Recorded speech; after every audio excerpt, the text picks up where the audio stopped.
there's nothing promoting me to be better. Like, yeah, I'm the top performer at my company right now. I had the highest annual rating. I've won awards, but it's like, cool, what's next? Like, what's next? And that's something in the military, that they teach you to, like, they always give you the opportunity to grow, whether it's a school, whether it's rank, whatever it is. It's just like, this is what you get if you perform well, and they fucking dangle it right in front of your face, and you're just like, yeah, I'm gonna do that. I'm gonna do well. I'm gonna make dad proud. And Oh, I recognize you. You're from the Low Gravity Podcast. Oh, in public? Yeah, I was like, I'm Running down there.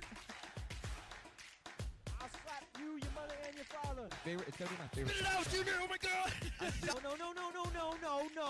No, that was me. 3,500 calories, couldn't do shit. It's me and Saudi. I put on weight. That's literally how I put on weight. Dude, It so when makes I me feel moved, sick. yeah, when I moved out here, I was like, you know what? My goal weight's 195. Like, I'm 6'1", 195 to 205 is right where I should be sitting. I think that's a healthy weight. And I couldn't fucking put on weight to save my life while I was working out. So I quit working out for a month and a half. I ate 5 meals a day, and 2 of them were fast food. Whoa. Bro, in a month, I was at 210. I was like, all right, now we got to start bringing it back down. Because I was like 210, but fucking 25% body fat. And I was like, all right, now we got to bring it back down. So I got down to, like, over the last year, I still don't work out that much because I fucking sit at a desk all day, dude. And I got down to, like, fucking. I didn't get like anything in my email, by the way. Huh? I didn't get anything in my his email. Yes, I did. Yes, I did. It was in my junk. So now I bounce around between like 195, 205, but I'm like 19% body fat. So I'm just trying to cut that down to like 15. Oh yeah. No fucking go. But I'm a thick boy. So that's why when you guys invited me to start running, I was like, yeah, I probably should. I haven't ran in fucking ages, dude. And then I was just like, fucking, bro, this running shit's been fucking tough. No bullshit. well, I was just like, I don't have the mentality to push myself anymore to like do it myself. And so when Junior texted me and was like, yo, you want to join? It was 7:30 p.m. And like the first thought that came into my head was, yeah, I'll start tomorrow. And then I was like, nah, fuck that. I'm going to do it right now. So I told Junior, yeah, it's 7:30, but I guess I'll push out fucking 100 push-ups and go on a run right now. Let's So fucking I go. like forced myself to do it. Let's fucking go. Yeah, nah, I was on fucking, I was on vacation. By the way, I'm recording. I just want to throw it out there. It's fine. My shit's gonna end up fucking being I changed in went the on background here in a second. what I go on a bachelor trip, and we were supposed to start this June 1st, and I was like, yeah, I'm drinking. I'm not. There's no way I'm gonna be running, but like I like running because obviously I play soccer and shit. Yeah. So with that, I was just like, all right, I'll just run, but I have problems with my knees. And the consistent, like, I haven't ran like this in so long, so the consistent running is really ruining my knees. I already had surgery on one, so I'm not looking to Running fucks up your joints. yeah, I'm not looking to fucking have to have surgery on my other. So I've taken the I've already boosted myself up to like I know I'll be able to get this 30 miles within 30 days challenge done. So I had to take the past couple days off because man, it was brutal. Like I could feel like my knee starting to want to swell and shit like that. I was like, Yeah. Well, dude, the crazy part about it is like, it's cool and all, and I enjoy it, and it's gotten me back into running a little bit. I used to run like 2 miles every day, but thanks to the military, I fucking pinched my sciatic nerve like 2 or 3 years ago. And so like that shit's fucked. I can't bend down and touch my toes. I can't straighten out my right leg. So like I can help you with that. I'm running every day, but I can't stretch out my right leg. So now my like I can do minimal stretches because I can't straighten out my leg. I can't stretch my hamstrings and shit like that. So I can do my quads, but I can't get my hamstrings and shit. So I've been running every day, doing like as much stretching as I possibly can within like my parameters of what I can do without feeling pain. And my knees just starting to fucking give out. And it's like, because I can't stretch it, I can't do anything about it. So it is just what it is. I was like, yeah, it's starting to hurt, bro. Like, dude, no bullshit. Dude, I don't even stretch before I run, and that's probably like the worst. I don't either. That's I don't like, either. It's like that's probably like the worst fucking thing to do because because I always talk about like stretching and shit like that, and I never do it. If I'll be honest, I never do it. It's just like I don't know, man. There's just something about stretching that's just. I just like when I'm ready, I'm just ready to go. And it's like tonight I won't be able to run because I have to be up at 4, and then tomorrow night I probably won't get home until after midnight, and like after I'll be at a party before the soccer game, and then with the soccer game going through that bullshit, running and all that, then I'll fucking go back to the party, drink more, and then Well, when's the fucking 30 days end? 30th. 30th.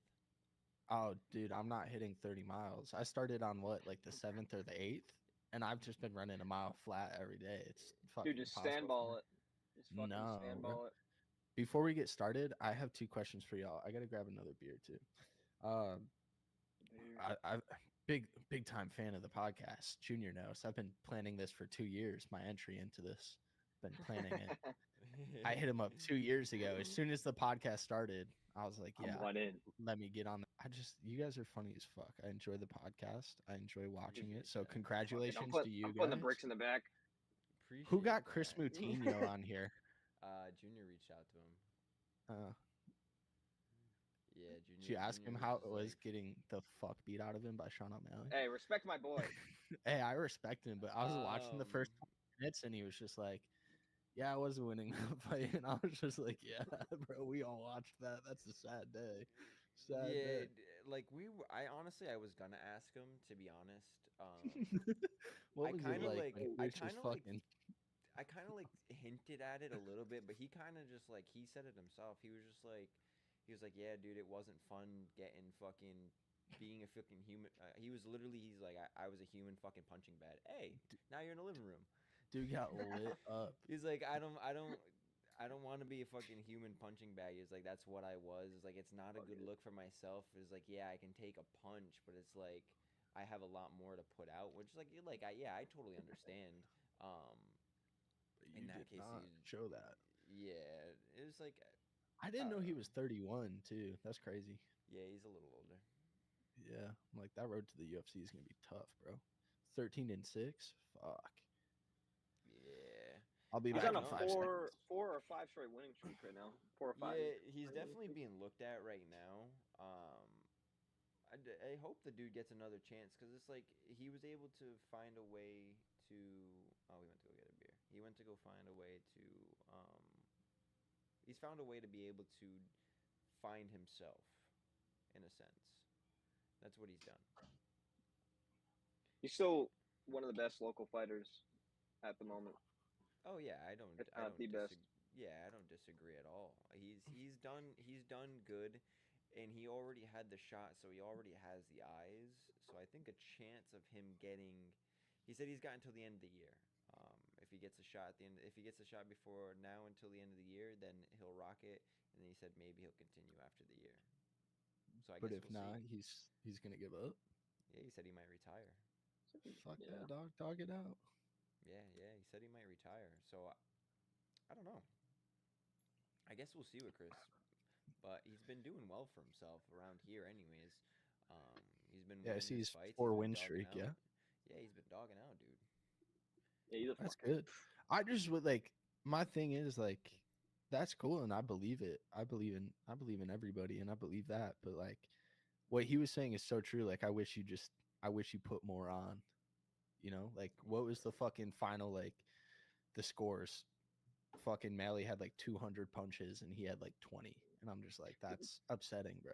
Like, the fact that he like fucking stress fractures in his hand was like, dude, that's a lot. oh, It takes a Sean lot. from Sean Yeah. did, punching yeah. him? Yeah, dude. Sean fucking broke his hand punching him in the face so many times. Which, like, kudos to Chris, but like, yeah, dude, fuck. You landed 30 punches in the time it took him to land fucking 180. Yeah, That's tough. That's it was, tough. It was a bit. It was definitely a bit rough to say the least. But on his but part. at the same time, he took it on what, 1 week notice? Yeah, I was gonna say it wasn't a fucking Yeah, full He camp. didn't. He didn't have enough time to get a full camp, and then like his next fight, like I think he was just so like devastated from that. I still don't think he stood a chance, but like, even a full Well, you gotta camp, think, he's bro. the only one Sean's who the actually didn't get slept Well, by you gotta think Sean, about it. and He- Sean he- now slept everyone. Yeah. He did. Well, yeah. He did hold himself. If we want to be honest, so Sean Yeah, did he- hold himself in that fight with on a week notice. So like I got to give him the pointers for that. at I give him least. props. Yeah, 100%, dude. Like you, even when like, bro, there's times throughout that fight where everybody was just like, all right, this is it, and he just like kept moving, kept himself going, and that's cool. I mean, it's cool to watch, but yeah, bro. Like even on a, I mean, I watch very little UFC, but I've watched all of Sean's fights. Sean's the fucking. He's the man. He's the man, bro. Dude, like, there's no he's the way man. around that. Sean is definitely he's definitely like the big face. He's the new, I would have to say, the new face of UFC, like how Conor McGregor was. But I have weird takes on fighting. Like I still think to this day Jake Paul is an actual boxer, and I've bet Oh, on I that don't man. disagree at all. I bet on that man every single fight, and I've won so much money off of people just fucking hating on him. And I'm like, keep Oh, hating. but yeah. The dude's fucking rocking people. Like Yeah, whatever it takes, dude. and I can't even lie. Like who did he lose to? Was it it Tommy was the Fury? Yeah, Tommy Fury. Like honestly, That loss was like I was just like that could have gone either way. Like it wasn't a bad fight. It was like whatever could have gone either way. honestly, if I'll be honest, it was a shit fight. Like Jake sucked. It was fucking, it was a snooze Yeah. fest. Yeah, he did Tommy terrible. sucked. Like in the fact that they were like, oh, Yeah. Tommy obliterated him on the standing. No, he didn't. Well, dude, Tommy sucked because then he fought KSI and did even worse. here's what I don't get about the decision. Yeah, Tommy right? didn't win that fucking fight. No. Here's what I don't get about the decision. I'm not like again not a big fight watcher. I watch all of Jake's fights. I'll watch big UFC events, but I'm not like watching the fucking prelims like some of my buddies. I'm not tuning into all this shit. But you have the first judge score it in Jake's favor by like 3 points or 2 points.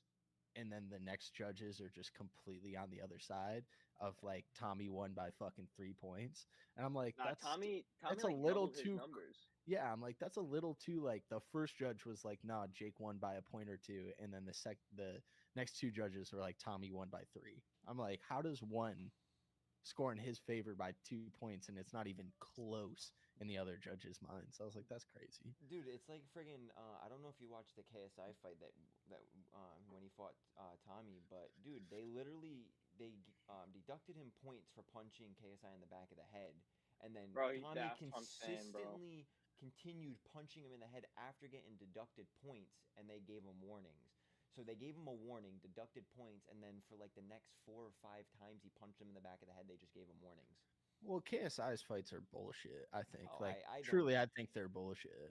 Yeah, I don't disagree, but it's like it's at the same time. It's like if you can't give them a friggin' warning and then give them take away points and then continue And to then give them warnings. Yeah. Yeah, that like makes you're giving no him sense. more warnings. Like obviously, it was more or less just like he just wants to run through all the YouTube boxers or whatever. Well, I so think he that's can just feel like strong I or mean, when whatever, but- KSI fought that fucking Mexican kid, the whatever Benania or whatever that dude's name was. He Wait, and what are you talking about? Fought who? So KSI fought 2 guys in the same night. He fought oh yeah, he was Yeah. Rapper, right? Yeah, he was And like then- the opening fight, and then he was the fucking main event.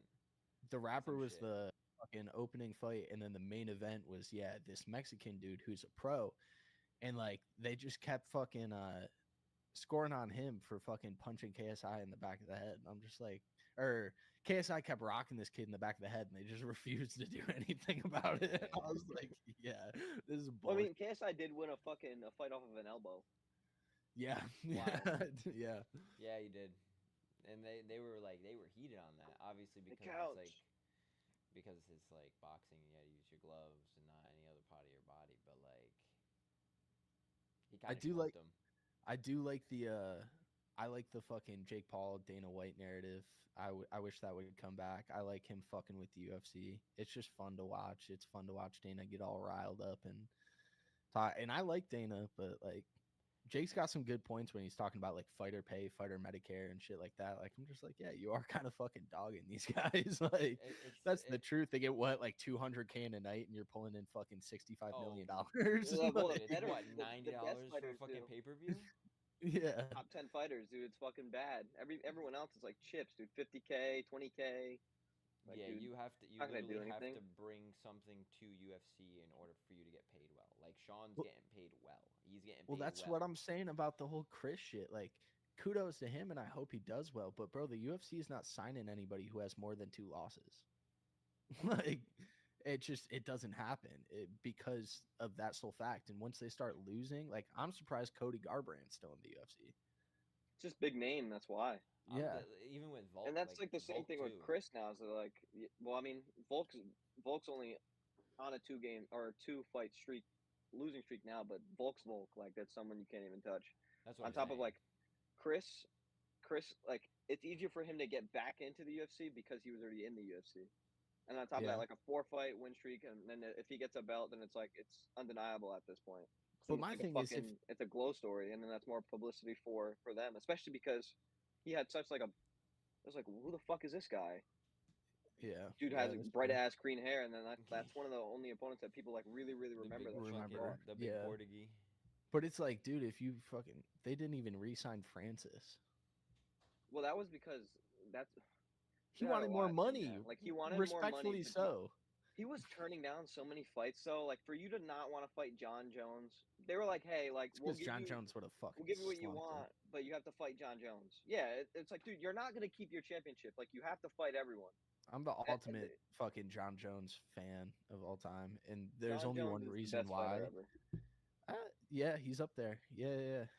Him and Georges, big Georges guy. But the reason I love John Jones is fucking he wrestled at Marysville College or not. Yeah, Marysville, which is a college my brother went to. He went to college just the same time as John Jones, and they were like sweet mates. They hung out with the same people, and he hung out with them, and I was like, that's pretty cool. I wonder if he was like the same way in college that he was like. What's going on, guys? Welcome back to the Low Gravity Podcast. If you guys did enjoy the last podcast, if you did, make sure to leave a like, comment, and subscribe down below. Obviously, this is a completely different scene. I'm actually home. We're home. Doing a green screen today, doing a live virtual podcast with the boy Damon. What is going? Oh shit! Junior, what is going on? What's going on, my man? That's a link to his right there. That's the starter. Easily. Yeah, what the You- fuck, man? You get that for free. You got We just recorded Yeah. 30 minutes for 30-minute content on my OnlyFans. all on separate screens, all at home, all across the world. We are literally on 2 separate sides of the world.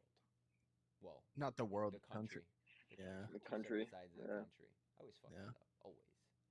Same So- thing. Same difference at this point, honestly, wherever the United States is going. Separate sides of the world at this point. It literally is. We won't even get into that because man, I got This is into the that. perfect time to get into I it. got We into all that. watched that embarrassment last night. Dude, I got into that today, man, and it blows my mind. It truly blows my mind. How lost some people in this world are. Completely lost, dude. That was an embarrassment last night. And honestly, obviously, we saw between Sleepy and then we saw between Oompa Loompa and obviously like they You're gonna really trigger did- so many people right now. they didn't really have both of them didn't have a good debate, if I'll be honest. They didn't. It's just not what we're used to. We're used to more shit talk out of 45, and I mean, Joe, we got what we expected out of him. Honestly, that's Yeah. I Joe saw talked more this. shit than I thought he would. Yeah, no, he like, he just kept coming. "You're I a love how criminal." he started every sentence with Well, I'll believe this. No malarkey here. He's giving off the greatest load of malarkey I've ever seen. Every sentence, what he's saying is not true. It was My the handicap funniest is thing 6. ever, dude. no, it's not. You can't even hit it 50 yards. Dude, that shit had me Bro, laughing. He goes, no, I my was- handicap is 8. I was like, how did it go from 6 to 8? Like, I was dying. That was the greatest thing. It's scary that that's just. I saw this tweet and it wraps it up perfectly. Somebody tweeted out there like to the rest of the world, don't watch that. That's our own family affair. Let us handle our own family in private." And I was like, "Yeah, that pretty much sums it up." It's like when you're at Thanksgiving dinner and your family starts getting into it. You hope the Yeah. neighbors don't hear, and that's what that was. Dude, it was like 45 and 46. That was something. It was very when you're 11 minutes in and you get your power button turned off, it's just dude just stood there, just stare like he was just the whole time. Just like dude, like lost in the stars. But like I was listening to a skit from Sean Gillis. He was like Trump's gonna have the hardest time in this debate Shane Gillis? because yeah, oh yeah, that what I say? Sean? Oh yeah, Shane Sean. Gillis. We're talking about Sean O'Malley. It's fine. Yeah, Shane Gillis. He was like, Trump's gonna have the hardest time in this debate. He was like, because in every other debate he could say shit to piss the other person off, but he can't get in Joe's head because Joe's not even in his own head. Yeah, I saw that. I was like, You "That's, don't even know what that's the so fuck is true." going on there. And Joe just kept going. Nothing affected him. Although, what was really funny is every time Donald was talking, I just like they put the camera on Joe, and he was just like staring, like he was gonna cry, like he was just sitting there staring at his podium, like, did I say that? Are those words that I said? Like just trying. I was like, this isn't. Dude, Yeah. I saw that so much. I was like, you could see that he knows he fumbled. You can literally Scary. see that he knows he fucked up. He did, and it's like, but it's like when you throw it out there to like give devil's advocate on both sides, it's just like both of them in the end aren't good candidates for president, but you have to choose the right one. We only Yeah. have two. Like I was talking about it today. They were like, there's nobody in the world that is going to literally jump in 5 minutes. I mean, 5 months before the election. There's nobody in the world. Nobody gonna ruin their career Yeah, on a Alexander 5 month Volkanovski. notice. I mean, I agree with you, and I do agree with that, and I think Kennedy has a good chance if they let Kennedy debate. I watched this Well, whole video on him, and he's perfect because he's right in the middle. And mind you, like I'm more leaning towards 45, right? But like it's the lesser of two evils. Every presidential election is the lesser of two evils. Nobody's going to do, the best thing for the country. It's literally just how can we fix the storm that we're in at the time on both sides. That's exactly why Joe got elected. It's people felt like they were, in a negative storm. They didn't like Donald. They didn't like what he was doing. And so they're like, how can we affect that and how can we change it? Not that Joe is necessarily the best candidate, but he they was were just just the only. He was the only it'll option. fix it, right? And so that's every single election. It's just the lesser of two evils. But I was watching some videos on what Kennedy had to say, and as an independent candidate, it's hard for him. They don't get a whole lot of money, they don't get a whole lot of revenue coming into their campaigns, but he's got some good points and he's got some things that he wants to do that like I think aren't such a bad idea. And so what I think would really help Donald is like if his vice president was somebody like a Vivek Ramaswamy who's 30 something years of age, and it's just like you're going to pull a lot of young voters in, and he's got some good ideas for young people. It's the same thing with Kennedy. He was talking about how he wants to start a program, that incentivizes people in their 20s to buy homes and helps them buy homes, because we've gotten so far from that. Everybody in their 20s now is renting. People aren't buying houses until they're 35 because they just simply can't afford it. And so like things like that where you're going to start pulling the younger vote, the most important vote, I think at this point, it's just like those are the people you want to look out for. So I think if they let Kennedy debate and they get him on a main screen, because that's all he's fighting for at this point, I think he may change some minds and he may like play it perfectly down the middle to where he gets an actual shot in it. The thing is like obviously after that debate last night, they were talking that the Dems they might not even keep him in the spot just because of how embarrassed they were. Like there was somebody literally on the CNN table. He's like I'm gonna just say it straight out because we're on. What's like I'm gonna say it with my heart. I'm not gonna say it with my mind or how I feel. He was like I love Joe Biden. I love everything that he does. He's my guy. He's a great human being. Blah blah blah blah blah. This that and the third. He goes, but that was very disappointing and that was very scary. What he showed today, he needed to show a lot more than what he showed today, and it's a very scary thing of what he showed, and it truly is. The fact that the past 4 years we literally gave the entire United States in the hands of this one man is very scary just after that live debate last night. And it was all how he wanted it. And CNN literally had to cut him off and get him to stop because it's like he would stutter over his words and then get his thought back and then continue going but run out of time. Yeah. Yeah, well, they've been talking about that for. I saw an article like maybe a week ago before this debate even happened. I guess for the last month, the Dems have been talking about just straight up removing him from the ticket. They're just like, we don't want this to be our guy at this point. If we have a fighting chance, this isn't the guy for us. Which is He ended up having crazy. something today, no? That it's like fucking all over social media right now. It's basically him admitting to like obviously he's not the best debater at the moment, and obviously he's one of the oldest, but he was like they complained about me being too young before, now they're complaining about me being too old.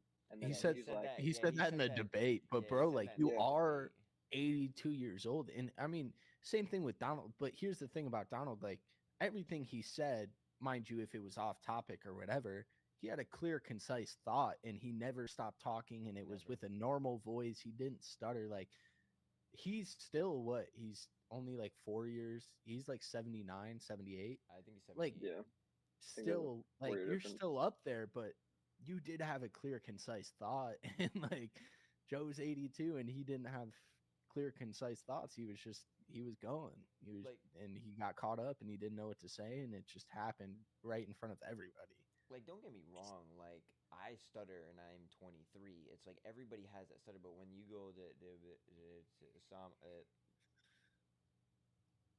it's like dude, you literally just talked about something, then he was like something COVID blah blah boom, Healthcare.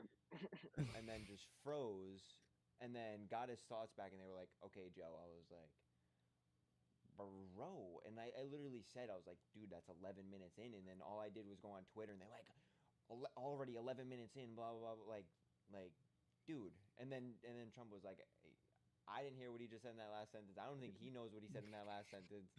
And like he literally looked at him, he was like, yeah, like I don't know what the fuck just happened. I think Andrew Schultz said it best. If you brought up Shane Gillis, if you're a big fan of comedian, Andrew Schultz in his last special was talking about it, and he's like, like regardless of which way you lean politically, and it really doesn't matter, regardless of it. Like we used to get speeches all the time with Donald Trump, and it was a talking factor. You would go into work the next day, and you're just like, I can't believe he did this or he said this, and then it was just like whatever, right? Like. We get a speech from Joe Biden every like 3 or 4 months, and what Andrew Schultz was saying is like you feel bad for him. It's like when somebody's 15-year-old dog walks into the room and you're just like, "Hey, buddy, like how are you?" Like Yeah.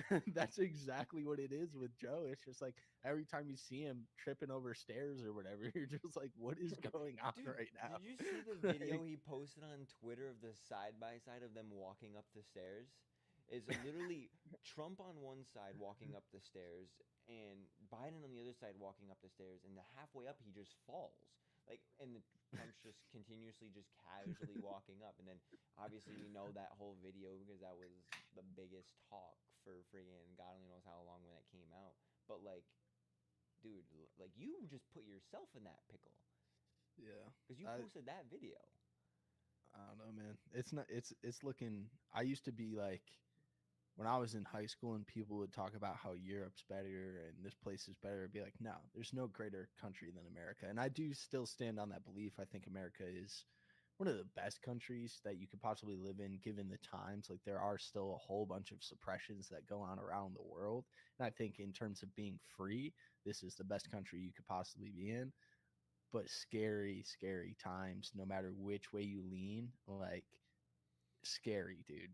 That's our best chance. And while I do think, I think if Donald gets elected, the economy will be better, inflation will go down, he'll give back to veterans, he'll give back to the military, which are things that are all important to me. I think he'll do a lot of good, but it's just like you're still not going to achieve what you want to achieve, and that's just the plight of being the president. But I don't think at this point there's no big change that's going to happen that's just going to make America one of those top tier countries again. He doesn't Well, have enough what kind of time. politics everything's so divided regardless. So like even if me and you have the same ideals or the same morals, ethics, values, whatever, just because you're right and I'm left, we're not going to be able to come to a happy medium. And that's just literally the way it That's goes. the sad You truth. see it, you see it in European countries that it's not like that. It's not at all like that. There's a fucking prime minister, and then there's someone around him, and then there's people under him. That's literally it. There's Yeah. no fucking left or right. It's one goal, one mission, whatever.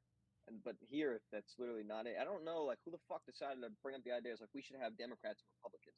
We should make it so it's split. What the Well, fuck so is that? You're doing divided shit. Well, that's because that's they the thing wanted is to take over. They wanted that's certain parties to take over. They wanted to have control. Like obviously, I won't get into it because that's a whole can of worms. But we saw with what happened with the last presidential election, what took place. We saw, everybody saw what happened, and we see that people that are on a certain side feel like they have, well, not they feel like, they know they have so much control, and then the other side is trying to gain control, but they're so far behind because one side is taking up so much space that they're literally like, they're like fishing in a, they're like taking in a fish but fishing a fucking cruise ship. Like it's impossible. Like it's hard of what they're trying to do is hard, and they don't have enough time to do it because they have a lot of fucking assholes that are pushing them away. well, that's the thing, and I think regardless of again what your political affiliation is or what you believe your true beliefs are, I think the media and the people who are in control, what they've done a beautiful job of is just dividing, not even forget who's in charge and dividing the people in charge, but dividing us as people. And so like Everybody. my biggest thing is I don't care which side you lead on. I don't care what your beliefs are, but like, bro, just educate yourself. Like, I watched your guys' podcast the other day with Sean, and he was just saying, like, I watch both sides of everything. And he was talking more about the fitness industry and stuff like that. But you should do that in every terms, because what they're doing right now is just they're creating this divide where, like, people can't even have a normal discussion around this anymore if they're on the opposite sides. Not even a normal discussion about politics, but like, dude, you can't even like, I'm on dating apps and stuff. I'm single. I'm 23 years old, but you can't even talk to a girl who's a liberal or whatever if you're a conservative, just because they're just disgusted by what you believe in. And they've done a great job at dividing the citizens in like these two demographics of what they want. And it's just destroying America, especially when it comes to things like relationships. Like, you can't even talk to somebody who's a liberal if you're a conservative, or vice versa. And like, you're stopping from families from growing, the nuclear family, which I think is extremely important. Like, all these things are being hindered in this trickle flow sort of situation, just because the divide between Americans right now is so terrible. And I think that really affects us when they're talking about China, they're talking about Russia. Like, if we go into these wars, right, that they're talking about might happen, is the divide between Americans on where we're going to stand in that line is ultimately going to be the downfall of the United States. Like, we should all agree where we're going to stand in that situation. And right now, nobody agrees on anything. Well, like today's society is like we can't, like everyone takes everything so personally. Like everything's personal for whatever reason. They don't even have to be involved, but the minute they find out about it, they immediately take it personally. So I like that's a fucking issue within itself. And like you were saying, like people don't educate themselves, and if they do, it's only about things that they want to know, and it's usually from fucking invalid sources. Don't come to me with some shit that you fucking found off of TikTok. Let alone a lot of these news outlets and media outlets, like a lot of they what they do is they filter what they're putting out there. So like they'll give you half of the answer, or let's say half of the sentence, or whatever the case may be, basically to suit that side of whatever they're pushing. Because like you see it, CNN, fucking Fox News, all this other shit. Like the people who run it's either Democratic or Republican. In reality, if you're the head of a fucking company, like let's be real here, you're only gonna push what your side is or what your side wants. Because in reality, it's promotion. And who do they get that money from? Say if you're fucking a Democrat and I'm a Republican, right? And you get elected, now those companies that basically put your story out there and made your fucking the other person look bad, you're gonna end up getting incentives from that. Like we all know this. It's an inside job, and you see it with the fucking with Hunter Biden with that fucking it was it $3 billion or $3 million or something like that from Saudi, like Yeah. random ass money. Like what the fuck is that? It just it goes around in this big circle, and I do think, you know, back in the 80s or the 90s, like it was just so much more controlled and so much more content because there wasn't as much money going around and so much incentive to play one side or whatever. And like there's been talks about it for years, like a lot of the shit that Donald Trump believes, he didn't necessarily believe in the early 2000s or in the 90s, and vice versa with No, Joe yeah. Biden. And it goes with the Democratic and the Republican parties. But it's like, dude, the money is now what controls us. And as long as you're fine with that as an American, like, you're really just playing into our downfall as a society, is because the money controls everything. It doesn't matter where you stand on the political aisle. It, once you start letting these big corporations get involved, and that's why like a guy like Kennedy, I can get behind, because he doesn't get any big corporation funding. They're not allowed to as independent candidates. They have to raise their own money, and they have a limit on the amount of money that they're allowed to raise. And I'm like, that's a guy who has nobody in his back pocket, and he's just doing it because he believes in it. And that's a cool place to stand behind. I can stand behind that regardless of what his views are. That's what makes the independent party. Uh, it's one of those things where you know it's not gonna last because, like you were saying, No. like the funding's limited, the people are limited, and no one like some of the ideals. Like some people just are like, oh fuck it, I don't even want to listen to the third party. But in reality, like you're saying, it comes down back to like, are you really educating yourself on all three parts, or are as soon as you hear something you don't like out of one of the parties, you're just like, fuck it, I'm not listening to the rest. Yeah. Because that's, I mean, in reality, like last night, that's what a lot of people would have done. We would have expected more personal fucking remarks out of Trump, but we got more out of Biden. Right. But did anyone Yeah. pay attention to that? And Probably that's not. what we were looking for too, is these personal remarks. And it's just like, what have we grown to where that's our entertainment? But I didn't mean to make this a whole political show. I just got off on a tangent because that was extremely wild on both sides. Like regardless of if you want Donald to win, if you want Joe to win, that was just like an all around shit show. And I think we should be embarrassed as to like if anybody else other than Americans watch that. That's embarrassing. Is Yeah. what we stand on as a country. That was sad. Obviously, my webcam turned off, so I'm trying to fix Yeah, it your now. camera, buddy. Yeah, dude, like that was sad. That was embarrassing. Not only like of what happened and the circumstances behind it, but it's like you look at who we have right in front of you, the two candidates that are most likely going to be on the final ballot. Obviously, we already know Trump is Democrat. I mean, Trump is Republican and Biden's Democrat. We know that that's what's going to be the party. We know those are the faces of the party. And when you look at it and you looked at last night, like, dude, that was sad. That was sad in all counts because both sides, like, both Trump and Biden didn't do well. If we're really gonna put it out there, they really didn't do well, and one did better than the other. But in all sense, they really didn't do well when it came to debating. The way that Biden had CNN set that up, it kind of just didn't allow them to debate.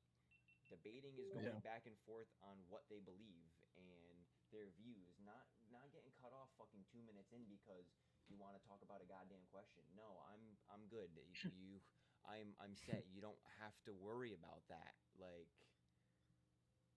I don't get it in the end, honestly. Yeah, and I mean they disregarded certain topics. They went off on that whole golf tangent, which was funny.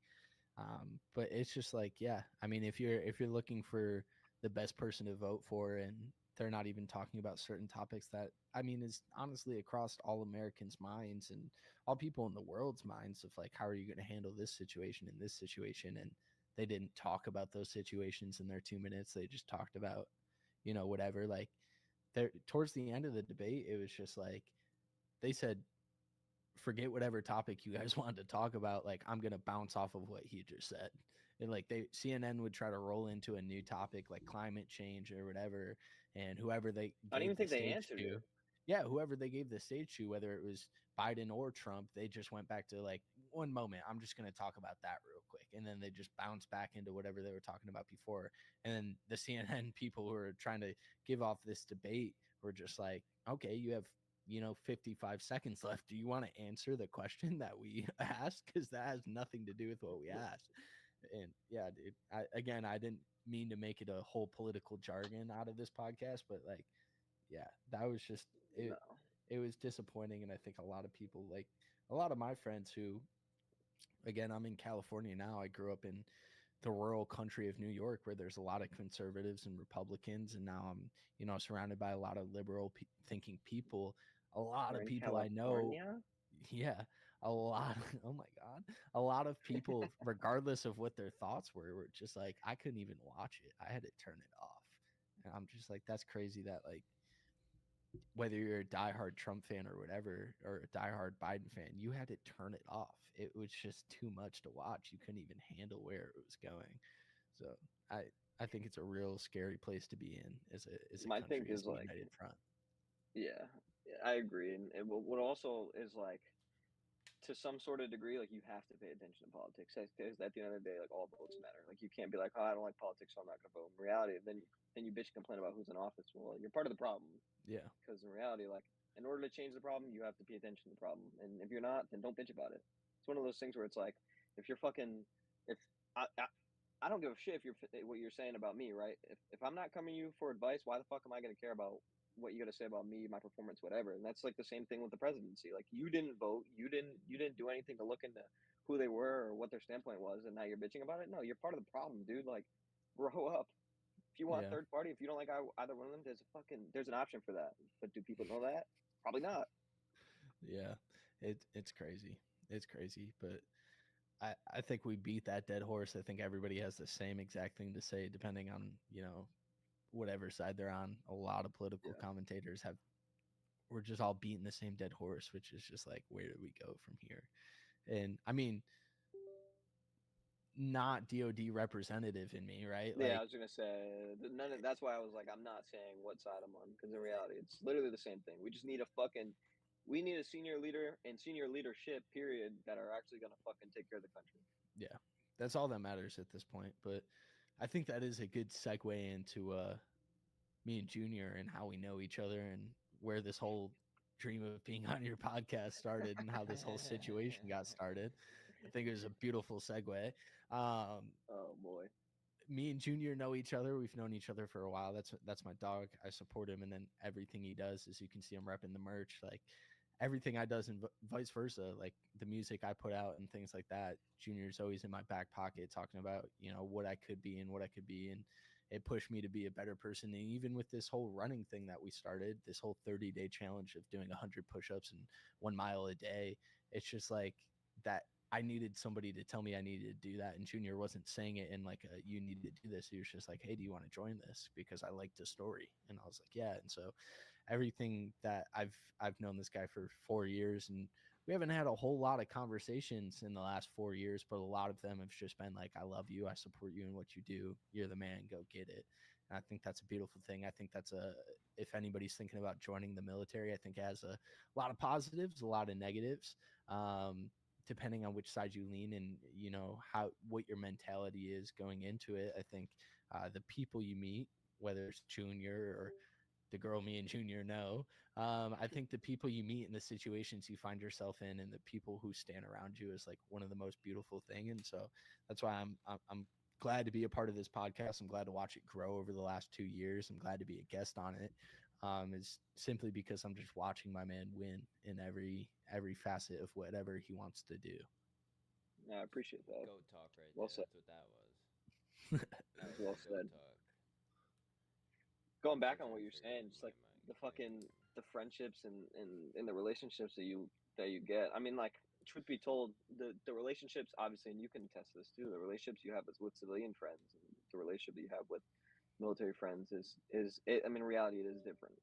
I mean, there's a different level of, I wouldn't say respect, but there's a different level. And fucking dude, that's the one thing I hate about college. Healthcare. And I guess this is a great place to pick up, but like we were talking about, while Zach was having technical difficulties, is like the college education and schooling, public schooling.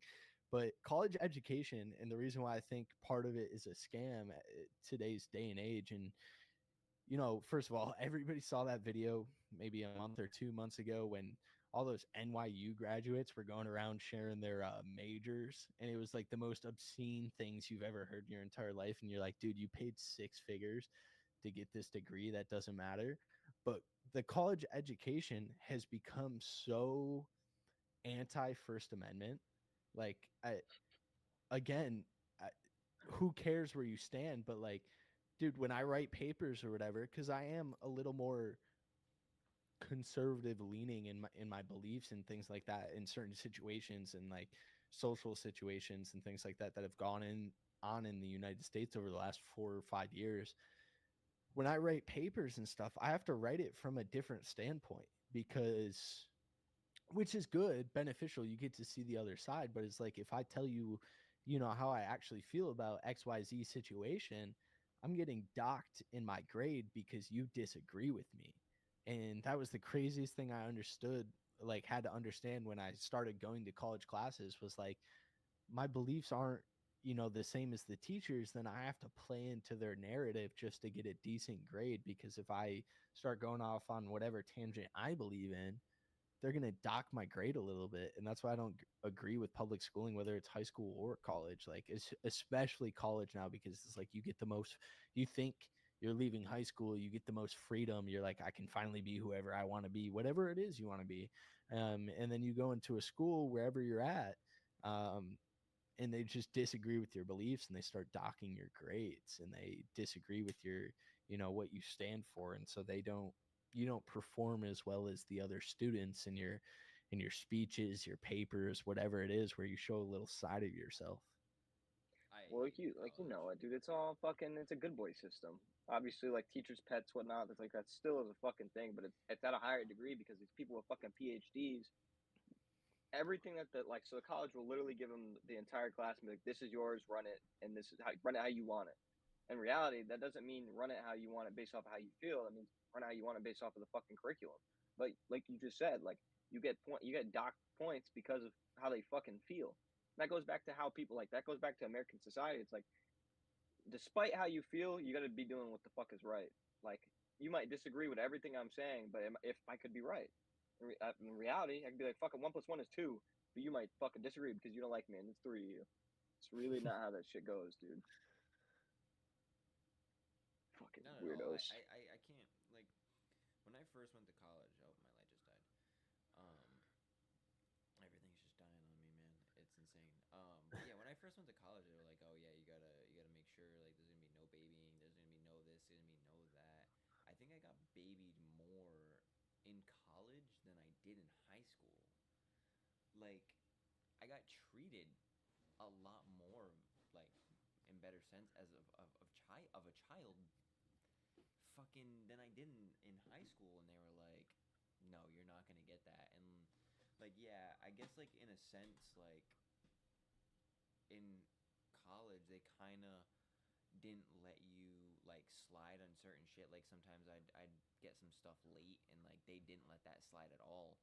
And like I understand that, but they were very babyish, especially like when the community college that I went to, they were very babyish on everything. They didn't care um, about a lot of stuff. And then I had one teacher like literally. I had an appointment one day and I was like, yeah, I'm going to this appointment. And I was like, I came to class. I took the morning, I mean, the first introduction test to this class. And I had let her know. I was like, I came to take the test and I will be leaving right after the test. And she was like, well, that's not going to count as you being present. I was like, but I'm literally here. I'm like, I'm literally present in class. I just have to leave early. And she was like, it's still not going to count. I was like, are you fucking serious? It's the craziest thing. Like, I agree with your sentiment. Like, that's why I think, like, realistically, and again, I did have a lot of negative experiences in the military or things that I have to take away and live with now, and some things that like I disagree with. But at the end of the day, like, college's idea of teaching you independence is just like, yeah, they hold you accountable if you're late. Where like in high school, it'd be like, cool, whatever, we're just gonna take a percentage off. In college, they're like, nah, you don't get a grade, right? Like that's their idea of teaching you independence. They're just like, we're just gonna hold you a little bit more accountable when it comes to your schoolwork. Where in like the military, it was just like, we're gonna hold you accountable in every situation, dude. Fuck your job. You didn't clean your room. What's good, bro? Like, here's your paperwork. Like, Yeah. they're not coming into your room in college, your dorm room in college, and being like, you didn't make 45-degree angles. Here you go. Like, here's your paperwork. Oh, You sweet, can't dude. go off base for the week. Like, and so Meet me outside in 5 fucking minutes. Oh, that's fuck. why I think it's like, again, military is like, it's for some people, it's not for some people, and I understand that it is like a mindset you have to build, and they teach you it, but like it's something you have to be okay with Have and to accept stick. before you get Yeah. into it. Yeah, so that way you can be more susceptible to it.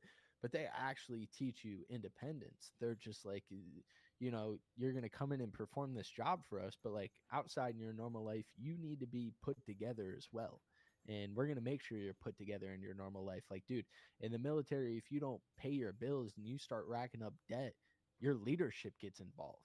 Like, they're hunting you down and chasing you down and giving you some sort of punishment because you're not paying your civilian bills, and they have no business being in that part of your life, but they get involved and they teach you how to be like an upstanding citizen who pays all of your bills. You make sure things are taken care of. And in college, like outside of the classroom, your teachers don't care what you got going on in life.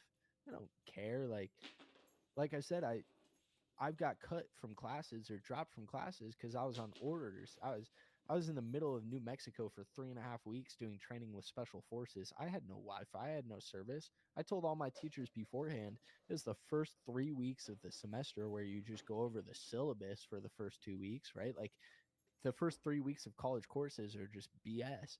And I was getting dropped from classes. And I told all of them before, like, hey, this is the situation I'm going to be in. I'm not going to have any Wi Fi. I apologize. As soon as I get back, I will make up everything to you. And I got cut from them, and I didn't get grades from them. And I have to now make up those credit hours and things of that nature because of what I had going on outside of the school.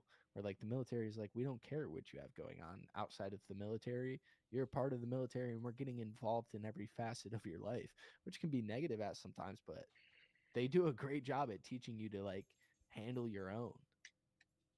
It even goes something as simple as fucking riding a motorcycle. Like you need to go through a fucking. You can go through the state course, the state safety course to get your license, but then you got to go through a military course. Then you need to register your bike not only with the military but with the fucking state, and you need to come on the base to make sure that they know how you know how to fucking ride.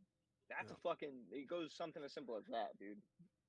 They just run you around in loops until like, again, it to a lot of people it's just like, oh, they're brainwashing you and taking full control of you. But like, dude, at this point I'm in the reserves, right? Like in the reserves, they whole lot more lenient. They don't care what I got going on in my social life. It's just like show up, perform, leave for your weekend or your 2 weeks at a time.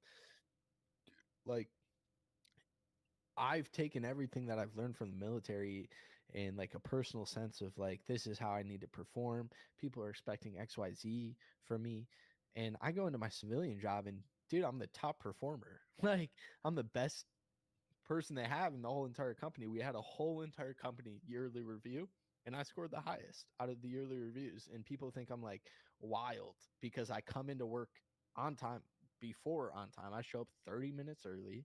I get started on work. I make sure all my shit's done by the end of the day, and I take care of it and I perform it to, a level that I see satisfactory. And everybody's like, you're insane, you're this, da, da, da. And I'm just like, this is normal. This is like people on their yearly reviews at our civilian job, like they get meets expectations if they show up late. And I'm like, that's the basic expectation, is to show up to work every single day on time. Like that's the least you could do. Even if you don't perform, like show up at 8 o'clock when your job starts. Like what's wrong with you? And all these people get upset when they get in trouble for showing up at 8:10, 8:15. They're like, oh, it was only 10 minutes late. Like, bro, you were late. You're a grown up. You have a serious job, a grown up job that pays your bills. Like, did you just think they were going to coddle you? A lot of people do. A lot of people do. That's the sad part. And it's like if you think about it, if you go back to like you just you just think about it, and you go, if you just think about And it, it starts now. like when you went to like high school and stuff like that, like I know, especially for like our high school, there was a sign. It was like something along the lines of like, does your employer enjoy you being late or whatever? Along the sense is like, no, like you need to show up on time and you need to be responsible not only for yourself but for later on in the future if you want to be able to do stuff like and have kids, have a family and stuff like that. You need to pose the responsibility. So you first need to take it upon yourself to have that responsibility because you can't do anything if you're not really doing it for yourself in the sense it's like you can't really if you're late you don't really present yourself as an adult. You kind of just present yourself as just a normal 16-year-old who doesn't really give a fuck. He just got a paying job and just adding a paycheck to his bank account that he just opened or she just opened, whoever. Right. Ordered boba. Yeah, that's what I'm saying. It's like now I like understand that more now. Like sometimes obviously I get it. Like if things come up, like I know like there was one time where I went. This is the craziest shit. I went to work. I got in the parking lot. I'm there 10 minutes before my shift. I look at my feet and I have slides on. Just because I woke up, threw slides on, went to go like do whatever, and I just had slides on, completely forgot, and I had slides on my feet. I was like, I can't work in slides, and then I had to go all the way home. They're calling me. I'm like 5 minutes late, 10 minutes late. And I'm like, it's like it was a mistake. Like obviously stuff happens, but when you do it consistently, it just shows like you as a person, like you are physically not capable of being responsible as a human. So it just shows that they still got time, and it's like, but you're running out of time because that's the one thing you can't buy in life is time. Right. And I think it all does come back to accountability because, dude, like, I'll never forget it. The first time I was late at this job that I currently work at, I was freaking out. I was bugging out. I texted my manager. I showed up 15 minutes late, 10, 15 minutes late, which apparently in the civilian sector is no big deal. But I was like freaking out and I felt so bad the whole entire day. I was like, I just let my team down. Like their performance was hindered. You know, I felt like such a terrible person. Flash forward to yesterday. I woke up late. I woke up at 5 in the morning. I turned all my alarms off. I was like, I have 15 minutes to get ready. Fell back asleep. Woke up at 6:45. My job starts at 7, and I live 25, 30 minutes away. So I was like, I text my boss. I was like, hey, no way I'm gonna make it there on time. I apologize. And she was like, are you serious? And then she went, LO, JK, that's fine. And then like I just found myself at peace in the shower. I was like, I'm gonna take my time. I'm not gonna speed there, dude. In the military, i I woke up, 5 minutes behind time of what I thought I should get ready. I there's been times where like in Korea, right, we didn't have cars. You couldn't drive to your squadron. Our squadron was like a good 15-20 minute walk away. I woke up 5 minutes late one time of when I thought I should get ready. We had to be there by 4:30 for guard mount. I woke up at probably 3:50, which is a man is like you got a lot of time to breathe to get ready, right? Like shower, throw on your uniform. Dude, I sprinted there. I I ran there in full uniform the whole 15 minutes, just sprinted there because I was like, oh, I'm gonna get chewed apart because I'm not early enough. I showed up at 4:27, and they were just like, cool, whatever, like no big deal. But they were just like, why are you late? And here's why. Because like on the civilian side, cool, I show up 10 minutes, 15 minutes late. Nobody misses a beat. I showed up at 4:27. At 4:25, my commander walked in to brief guard mount. And I couldn't walk in because my commander was there briefing guard mount, and my leadership was like, yeah, dude, Guardy, he's not here. And I was like, this is the most embarrassing thing ever. And I'm not even late. I'm still early to the 4:30 showtime, but I'm late in their eyes. And they held me accountable for it. They, like I was early and I got held accountable for being late. Where in the civilian side, I was late and they were just like, cool, no big deal. Bro, I'm so bad when it comes to civilian shit. I'll show up late to everything, but military functions, I have to be the first one there. And that's that thing. It's like holding people accountable is like now being in a situation where now like obviously, like as a flight sergeant or as a flight chief, whatever, like you're also held accountable. But now you also have other people to hold accountable, and like that's another thing too. Is like I've also accepted within the civilian sector of things is like not everyone is going to have the same standpoint or show up and perform the way that we do. It's like cool, not that I'm lowering myself to their standard, but I'm doing my work as proficient as I can and as best as I can, but I'm not going to show up any earlier for people who are going to give subpar work. And Yeah. that's like and that's why I fear getting out of the military is like showing up early and doing better than most people even in the military. It's like getting out, it's like I'm going to find myself, and I know I'm going to find myself flustered and frustrated with some other people's performance, but it's like now accepting that like that's part of the world, and that's not our world in the military, but that's part of the world, And it's just society. grown. It's grown so like uninteresting. Like I find myself on the civilian side now. Like, bro, it's so hard for me to do the same job for 1 year at a time because there's nothing promoting me to be better. Like, yeah, I'm the top performer at my company right now. I had the highest annual rating. I've won awards, but it's like, cool. What's next? Like, what's next? And that's something in the military, that they teach you to like. They always give you the opportunity to grow, whether it's a school, whether it's rank, whatever it is. It's just like this is what you get if you perform well, and they fucking dangle it right in front of your face, and you're just like, yeah, I'm gonna do that. I'm gonna do well. I'm gonna make dad proud. And just out here, it's just like cool, dude. Everybody's fighting to survive, and I think what Zach said, in relation to his community college story, is just correct. Like it's just everybody's like on an even playing field, and they don't really hold anybody accountable. They don't like, they just coddle you in life. And whether it's school or jobs, it's just like everybody now is just being like coddled into this position where no matter what they do, they can do no wrong. And I'm like, I just miss the days where like somebody held you accountable. And I tell people all the time, like, I'm gonna have kids and I'm gonna hold them accountable, and they're like, you're wild for that. And I'm like, That's what no, I'm dog, like saying. my goal is to be a good father and a good husband. And part of the reason why I think I am, regardless of, what my relationship is with my father, is my dad held me accountable. He made me a man. He was just like, you're going to do X, Y, and Z. And if you have a problem with it, come talk to me and we can talk about it. Like, and we weren't having actual conversations about it. No, we were talking about it his way. And I don't think that's such a bad thing. And people look at me crazy, like, because of the way I perform and the way I show up early, and they're like, "Oh, you're gonna be a terrible father," and I'm just like, "No, dude. Like, I'm gonna hold my kids accountable. And you know what? Like, my kids are gonna go on to do great things because somebody fucking pushed them from the start. They didn't wait till they were 18, coddle them a little more for 4 more years, and then at 22, they learned that life was a little bit tough." Yeah, no, that like you see that a lot now with people. It's like especially there's someone that I know.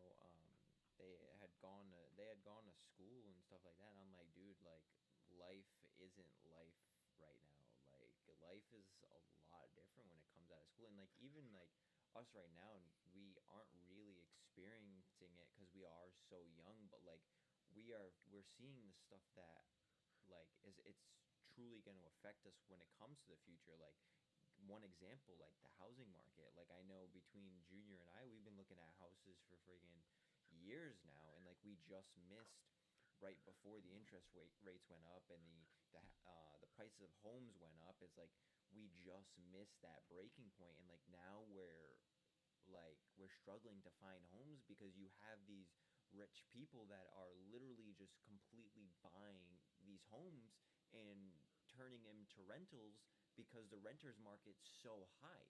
So it's screwing people that really need homes and are looking for homes and want to excel in their lives and move forward and shit. And it's like it's putting us on a pause, and it's kind of just like it sucks in a sense because like everybody's just at a standstill, and people are still being coddled, not only like going back to like the government and shit like that, but like as a society we're kind of just coddling each other, and then like you have Right. social media to like kind of like support that and be like a cushion in a sense. Right. Like what you said is so correct. Like we've became a society of renters, which is insane. Like whether it's apartments or whatever, like Dude, back in the the 1940s and 1960s, bro, you owned your own house, you owned your own business, you owned your own car. Like you performed well because you had to, because everything that you owned was like a byproduct of you. And the way you looked and the way you appeared mattered to people, and so you took pride in that. And today we just became a society of renters. Like, I'm 23 years old. It would be so nice to buy a house. Everybody back in the 1940s, if you didn't have a house and a wife, bro, you were fucking centuries behind everybody else, right? Like, I'm 23, I'm single, and I rent an apartment, and people are renting, like I brought it up earlier, but people are renting into their 30s, and that's insane. And it's not even just houses or like living accommodations, but cars too. Like, you pay for your car, you're financing it, you're renting your car. Essentially, you don't own your car, that finance company owns your car. You don't pay a bill, that's no longer your car.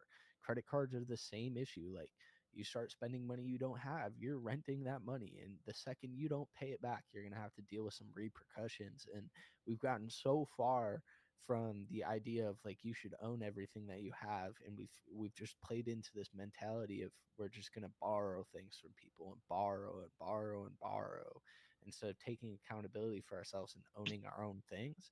And it's just like it's just grown so far from the American dream, that was first represented back in the 1800s and the early 1900s. And we're no longer at an American dream. You can't meet that unless you're a fucking half a millionaire or a multi-millionaire a year. Like, you're not owning anything that you do. You don't own your whole entire life.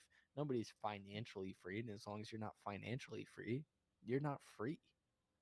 Right. Yeah, and that goes back to like the senior leadership thing that I was talking about earlier. Like, our senior leaders are making it acceptable to have this debt. Like, you see our fucking debt ceiling, it just got raised. Like, Yeah. that's making it acceptable to, like, all right, we have all these loans out to other fucking countries. Never mind that in our own country, like, people are complaining about inflation rates and how expensive things are. And that goes back to like, because it's so allowing to fucking borrow shit. Like, there shouldn't be, like, before, like, early civilization, it was trade for trade, bargain for bargain, work for work. It's not that anymore. It's not even close to that anymore. And now you see it more on like the military side of things in regards to like land and property and training, where it's like, all right, cool, we'll defend your land on this side, and we'll train your guys in exchange for you to drop some of our debt. Right. Like, what, like, and then on top of that, it's like we have to give you our shit and you have to pay for it. But it's like, now it's like, where the fuck why are we now negotiating this? And that's why, like, a lot of people have been talking about this great war with China that's never ending, bound to happen. I have some interesting takes on that. I don't think anybody is balls enough to start World War III. I don't think anybody has the junction to. And I think China would mollywop us for the first month. We would see the greatest casualty in America that we've ever seen, the greatest downfall in America that we've ever seen for like a good month and a half. I think we'd bounce back, but I think 30% of the military would just refuse to fight. I think, a lot of things would go against America as a society. But one of the things that I think would do well for America in getting involved in an international conflict Being is fucking slapped in the mouth finally. that and industrial. Like, nobody stood behind American society and American, economics have never been higher than we're in a war, World War II, like all these wars that we've been involved with. That's when, American pride mattered. And I can't remember who said it. George Janko said it. And he's like, I think America's downfall is when Americans started questioning the own land that they stand on. The second we started questioning, who we are as a country or the land that we stand on, and we doubt where we come from, that's what's hindered America. And I think, again, I think if we went to war with China, they would mollywop us for a while and they would fuck us up and they would give us a good run for our money. I think it would spark, a little bit more of what we need to see. And maybe I'm just old headed, and I was born in the 2000s. I didn't see any of the 1900s, but I think the 1900s got it right. There was no question about what America was doing. Nobody was questioning their government. Nobody was, questioning fucking inflation, how much houses cost and things like that. Like, everybody was full stand behind what America stood for and the economics and everything because we were involved in a war and they had nothing else to believe in other than America was going to win. That's just one thing that we can also stand behind is that, like, when it comes down to war, when it comes down to warfare in general, whether it be with equipment, whether it be with people, whether it be with fucking experience, like at the end of the day, we have that experience to back us. We're the only country ever to be fucking at war since we started. And that's just like the way that it is. Like we have so much to back us when it comes down to that. However, now on the back end of that, like literally the caveat where you were just saying, like it literally is because of the people. Like the people in World War II, that generation is now known as the greatest generation ever, period, because of what they did. They were willing and like they fucking knew rolling up on fucking D-Day on the beach of Normandy that they were gonna get fucking splattered. But for what? For what cause? They knew that it wasn't for them. It was for generations to come. And the fact that we're not doing those people fucking resolve, the fact that they had to die on a fucking foreign land, and then we're over here bitching. Come on, grow the fuck up. Like people don't think about shit like that, and people are like, well, they fucking volunteered. No, dickhead, there was a draft. Some of these guys didn't volunteer, and if they did, they're the 16, 17-year-old boys. They're not men yet. Right. They They're were out like there fucking fighting for something more than them at 16 and 17. 16, 17-year-olds now, they don't even fucking show up to math class. legally signing up. Yeah, I do think that is a good stand on where our culture is at. And I've said this many times before, and I'll say it many times again, but everything is me, me, me. It's no longer us. Everything is all about individualism. And, you know, I do think it is an important concept to have a little bit of individualism. And, like, these are the things I'm prideful of. I've done, I've made this for myself. But everybody's just fucking me, me, me nowadays. And it's like, it's the most like it's the one thing that's going to contribute to a downfall as a society is when you no longer think about the society, all you think about is yourself. Well, even going back to the thing where you're talking about work, where it's like a normal person would be like, well, I did my job in my team, but you, us, and some other people in the world would be like, cool, I did what I could for my team, but what else could I do? Who Right. else needs help? What more is there to be done? Some people are like, nah, fucking, I did my job. I'm going home. Dude, it comes down to like even on the simplistic parts, and this is why I like talking to you guys, but like we're doing this whole 30-day challenge and you two are over here like, nah, I can't run anymore because I can't afford to be out for my soccer game. My team depends on me. Right. And so like you're willing to sacrifice a little bit of a self goal that you set for yourself to run 30 miles in 30 days and do fucking 3,000 push-ups, right? Like you're sacrificing those things because a team depends on you. And it's like that's why I can get along with you guys and why I can have conversations with you guys and why I relate to you is because you're willing to put a team first. And it's like, yeah, cool, you might fail as a human being, but as long as your team's winning, fuck it, we out. And to dissect the music industry, I think a lot of that is dissolved by record labels and things like that. I'm a big fan of this musician named Mike, and Stevens and Ranch is his brand, and Mike did that. Dude's been a musician for 10 years, has refused to work with the record label. He even has great songs with Post Malone. He's a good friend of Post Malone. Beautiful songs that he won't put out, and he can't put out with Posty's part because he doesn't want to work with the record label, and he doesn't want to be a part of what they stand for and everything that they do because it's just tearing apart the team concept of like we could do this together. The record label's like, nah, me, me, me, me, how much money am I going to make?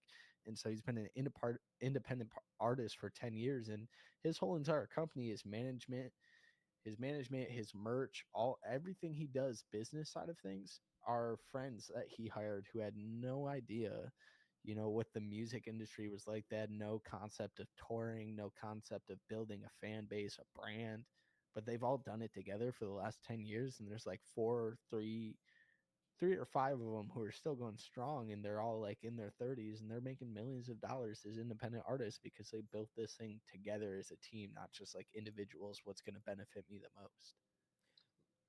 Yeah, like Yeah.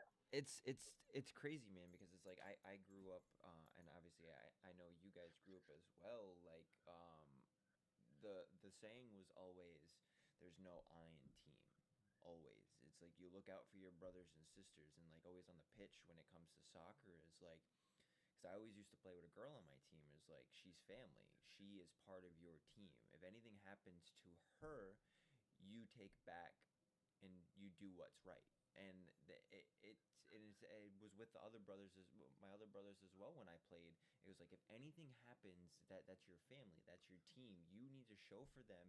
You need to be there for them as they will be there for you. You support them as they support you. You scratch their back, they'll scratch my back. It's the shit that nowadays it's more or less like you have all these woke individuals in a sense that believe that they're right and they'll always be right, and you're wrong no matter what you believe in or what you do. It's like, in the end, we just really need to become one. And it's like Junior talked about earlier, like, why are we separated as Democrats or Republicans or liberals or conservatives or shit like that? Like, why can't we just be one? Why can't we're all human. We are all, well, I can't say all. The ones that wake up in the morning, they do the same thing that everybody else does. They open their eyes. Where we are one in the same, but we do stuff different within our lives. We just need to go back to that simple saying, there's no I in team, and it will pretty much just bring us all back together, because it was installed in us as kids. Like, we literally learned that as kids, and you just see it just fade away, because going back to it, once again, social media really controls a lot of it. Yeah, and I completely agree with that sentiment, especially when it comes to like you had a woman on your soccer team. Like I agree with that. Like everybody thinks, women should do more and women should do this, and men are despising women and holding them down and shit. Like my personal view and what I think would help benefit a lot of people is like, no matter what you're faced against, men or womanless, regardless, there's always a weak link on a team. It doesn't matter if it's a female or a man. There's always somebody who's not performing to the best that they possibly could, or to the par of the team. But that person, whatever they do, is the most important thing. You have to protect them at all costs and get them to the level that you want them to be at. There's been this whole like discourse about women in the military, and they can't fight in combat roles, and yada yada yada. And we've replaced physical standards for them, and some of it does make sense, and it's just like, cool, if I can't carry Junior off the battlefield, regardless if I'm a woman or a man, I shouldn't be in the battlefield. Like if I can't carry his 160-pound body and I'm a man or I'm a woman, I shouldn't be there. And I think it is just we need to take part in understanding what our weakest link is, whether it's, in a job or in your own personal setting, understanding what your weakest link is within your own group, and just rally around that weakest link and make sure that they're taken care of, because that's going to make your whole team succeed. Yeah, it's one of those things where it's like people are so focused on, oh, we need to make sure your poorest trait, your poorest attribute is approved on, or like strengthened, whatever. But it's like people don't think about, all right, what's your strongest trait as the weakest link? All right, cool. Now let's use that, because in reality, like, and that's what it is. Like, if you know that someone is not susceptible to change, or they just can't get something right, or they just, like, let's take the battlefield for example. It's like, all right, cool, you got a 130-pound 5'1" female, you think that she's gonna go carrying out a fucking 220-pound male with a fucking vest and 240? It's not gonna happen, reality. But what can they do? What are they good at? All right, comms maybe. All right, cool, let's station them back at fucking HQ, and have them be on a map, because they're better than anyone else at it. Yeah. It's one of those things where, like, cool, let's pick out their strength, and let's focus on that. Let's not fucking hyper focus on their weakness. And that's a lot of, like, what a lot of people do is, like, they get so caught up in, like, you're doing this wrong, you're doing this wrong, you're doing this wrong. Okay, cool. And all that doing that wrong, what did they do right? They Yeah, showed up. yeah. That's the thing, is like everybody is just on, everybody's on the weakness of everybody. Literally, they point every possible thing that could be wrong with someone, and they literally point that out times 1,000. And like you said, like, put them in a spot where they succeed. Find their weakness, and then find their strength and allow them to use their strength to their ability, because they are useless in the position that they are if they present as weak, if they are shown as weak, if they can't do what you want them to do. Like, no, you're not gonna have a fucking 120-pound girl go carry a fucking 200-pound man. It's impossible. It's not gonna happen, because then you can turn around, you can put a 120-pound guy carrying a 200-pound dude, and that still won't happen. There's a big difference. People have strengths, people have weaknesses, but the thing is people are like, no, if he can do it, I can do it. No, that's not how that works. If you can't do it, you can't do it. It's plain and simple. It's cut and paste. If you can't do it, you can't do it. Shut the fuck up and do what you can do. You're not like everybody else in that sense. Like, yeah, we're all one, but everybody has something that's different. Find what you need. Find what is your strong suit. Go with it. Don't follow people because you want to be a follower. Become a leader and take an initiative and do what you need to do to succeed. It's Right. pretty Yeah. simple.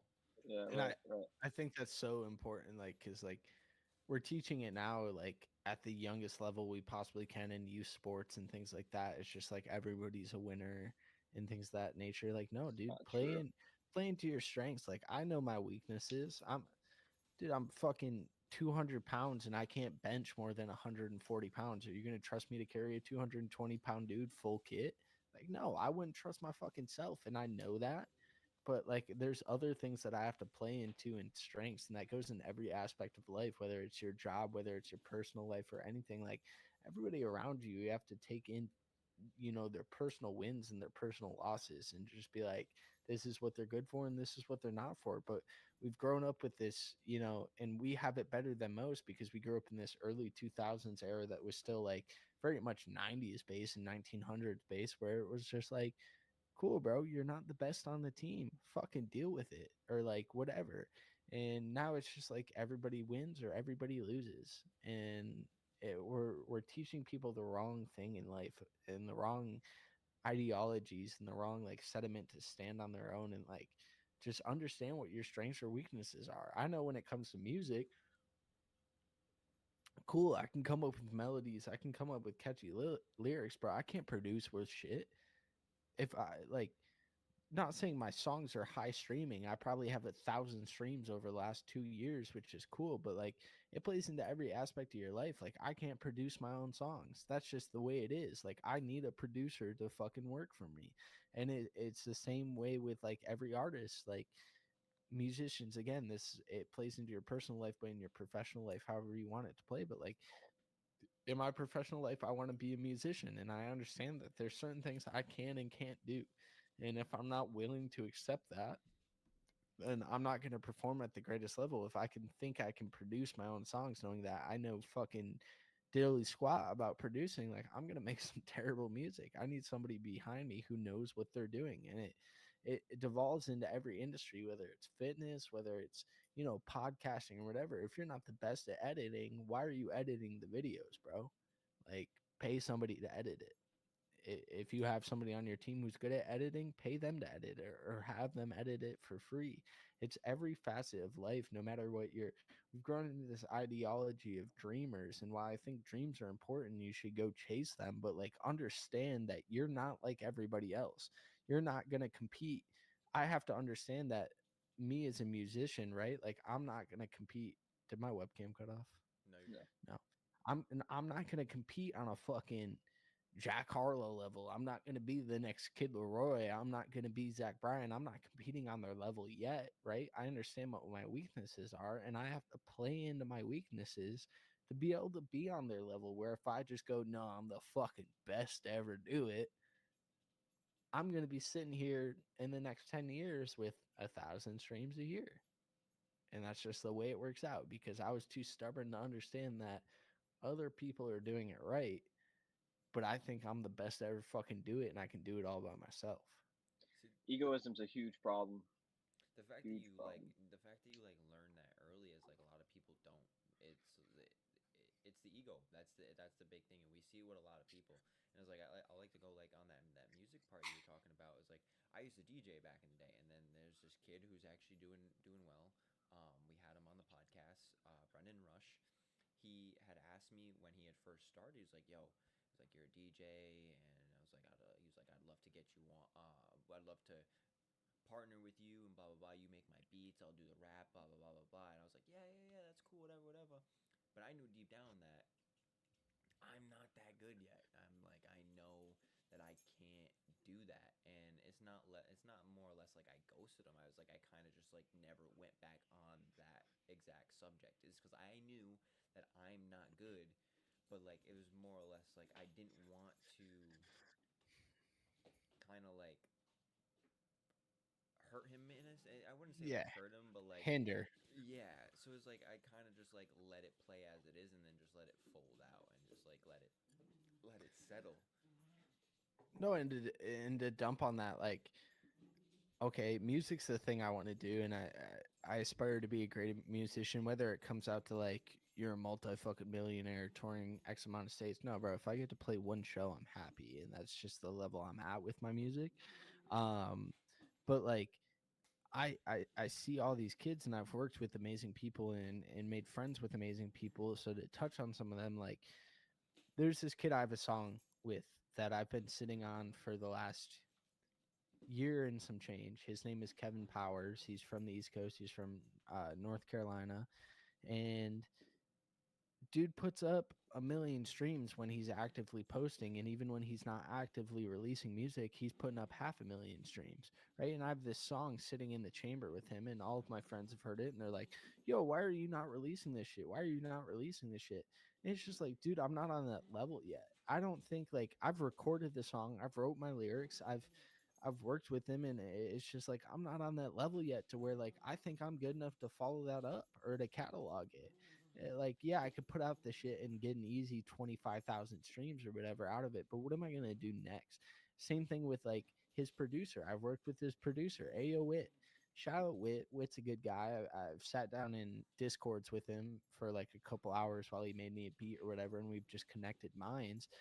But Wit, like, cool. Wit has 4,000 followers on Instagram, but you know what? He released a song, and with fucking Bankroll Hayden, and that song played throughout the whole NFL season.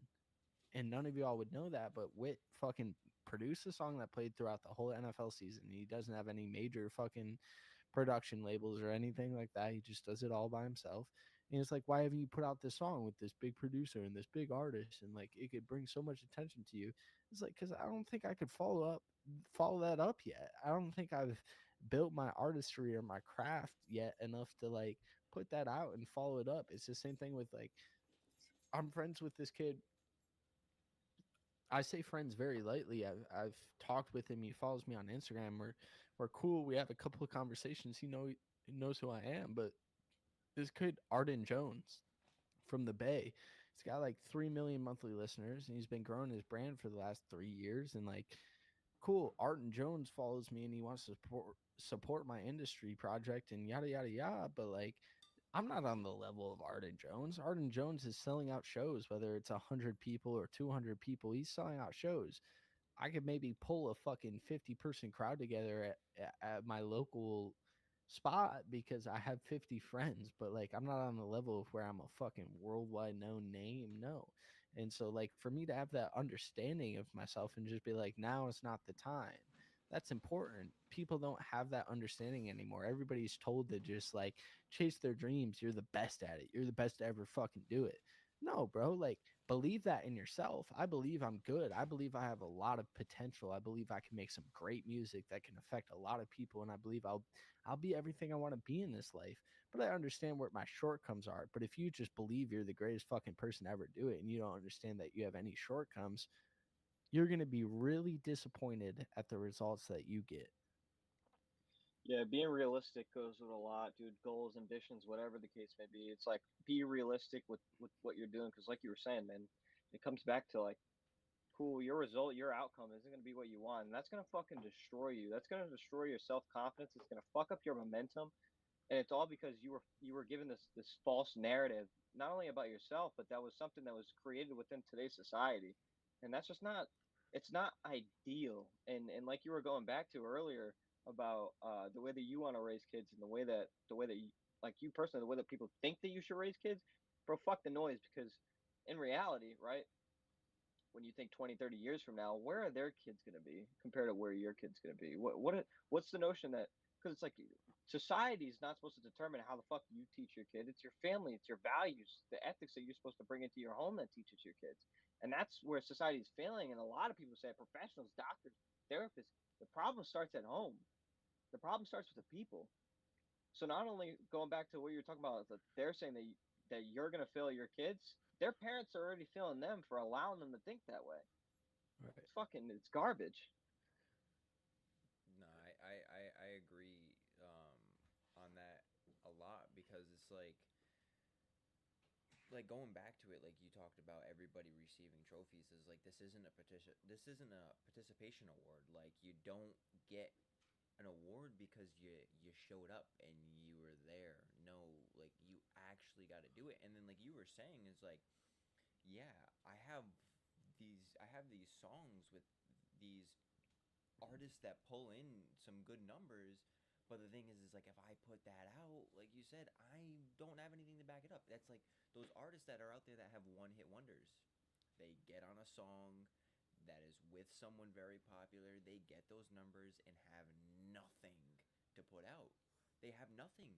And that's not even just with music, that's literally with anything. It's like, you can't put out a banger YouTube video and drop a goose egg the next one. Yeah.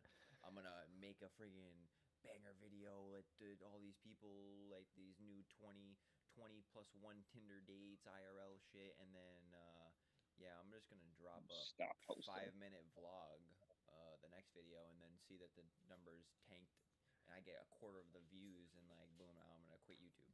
No, that's not how that works. You need to be able to build up that suspense. Is like, we even see it with the podcast. Is like, luckily, like with the podcast, we have such sporadic guests in all different genres, in all Right. different areas of life. So it's like, we don't really like, we're not really like going like, oh, boom, like we'll start us podcast, and then we'll go here with this person who's got 1,000 followers. We'll go here with this person who's got 10,000 followers. We get someone with over 100,000 followers, and then now we're getting into the millions. No, we're Right. starting with people who are small, and we're going to continue going with people who are small. And if those big people come in, that's great, but we're going to still continue going with the small people the way we are.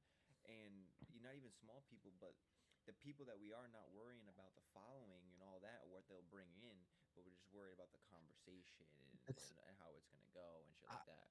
I miss that society that was like, and I'm gonna use it in a fucking in a 2024 modern term, but I miss the people who are about the content, like about what you're, the product that you're actually putting out. And I think it is important. I was gonna touch on that subject, and like the same shit, like you guys starting this podcast, like I don't think you thought you were gonna be fucking impulsive day one. Like, no, Fuck bro, no. here we are 2 years in, we're building, like you guys are at 300 and something subscribers. You had some great guests, especially recently. Like you're getting Chris Moutinho on here, who has 100,000 Instagram followers. You're getting Razzie on here, who has 300,000 fucking subscribers on YouTube. Shout Like out, that's fucking unk, dude. That's a, like that's the story that you need to build for yourself. And I think what we've become ungrateful for is time and effort. People just want now, now, now, now, now. I want to be the biggest thing now. No, dude. I- the crazy thing is, like, this is what people don't understand when they want now, now, now, now. And it sounds so stupid, but the fucking Jake Paul, Logan Pauls of this world, they put in time and effort, dude. Like they took fucking, here we are 10 years later, and they're now at the Years. biggest following.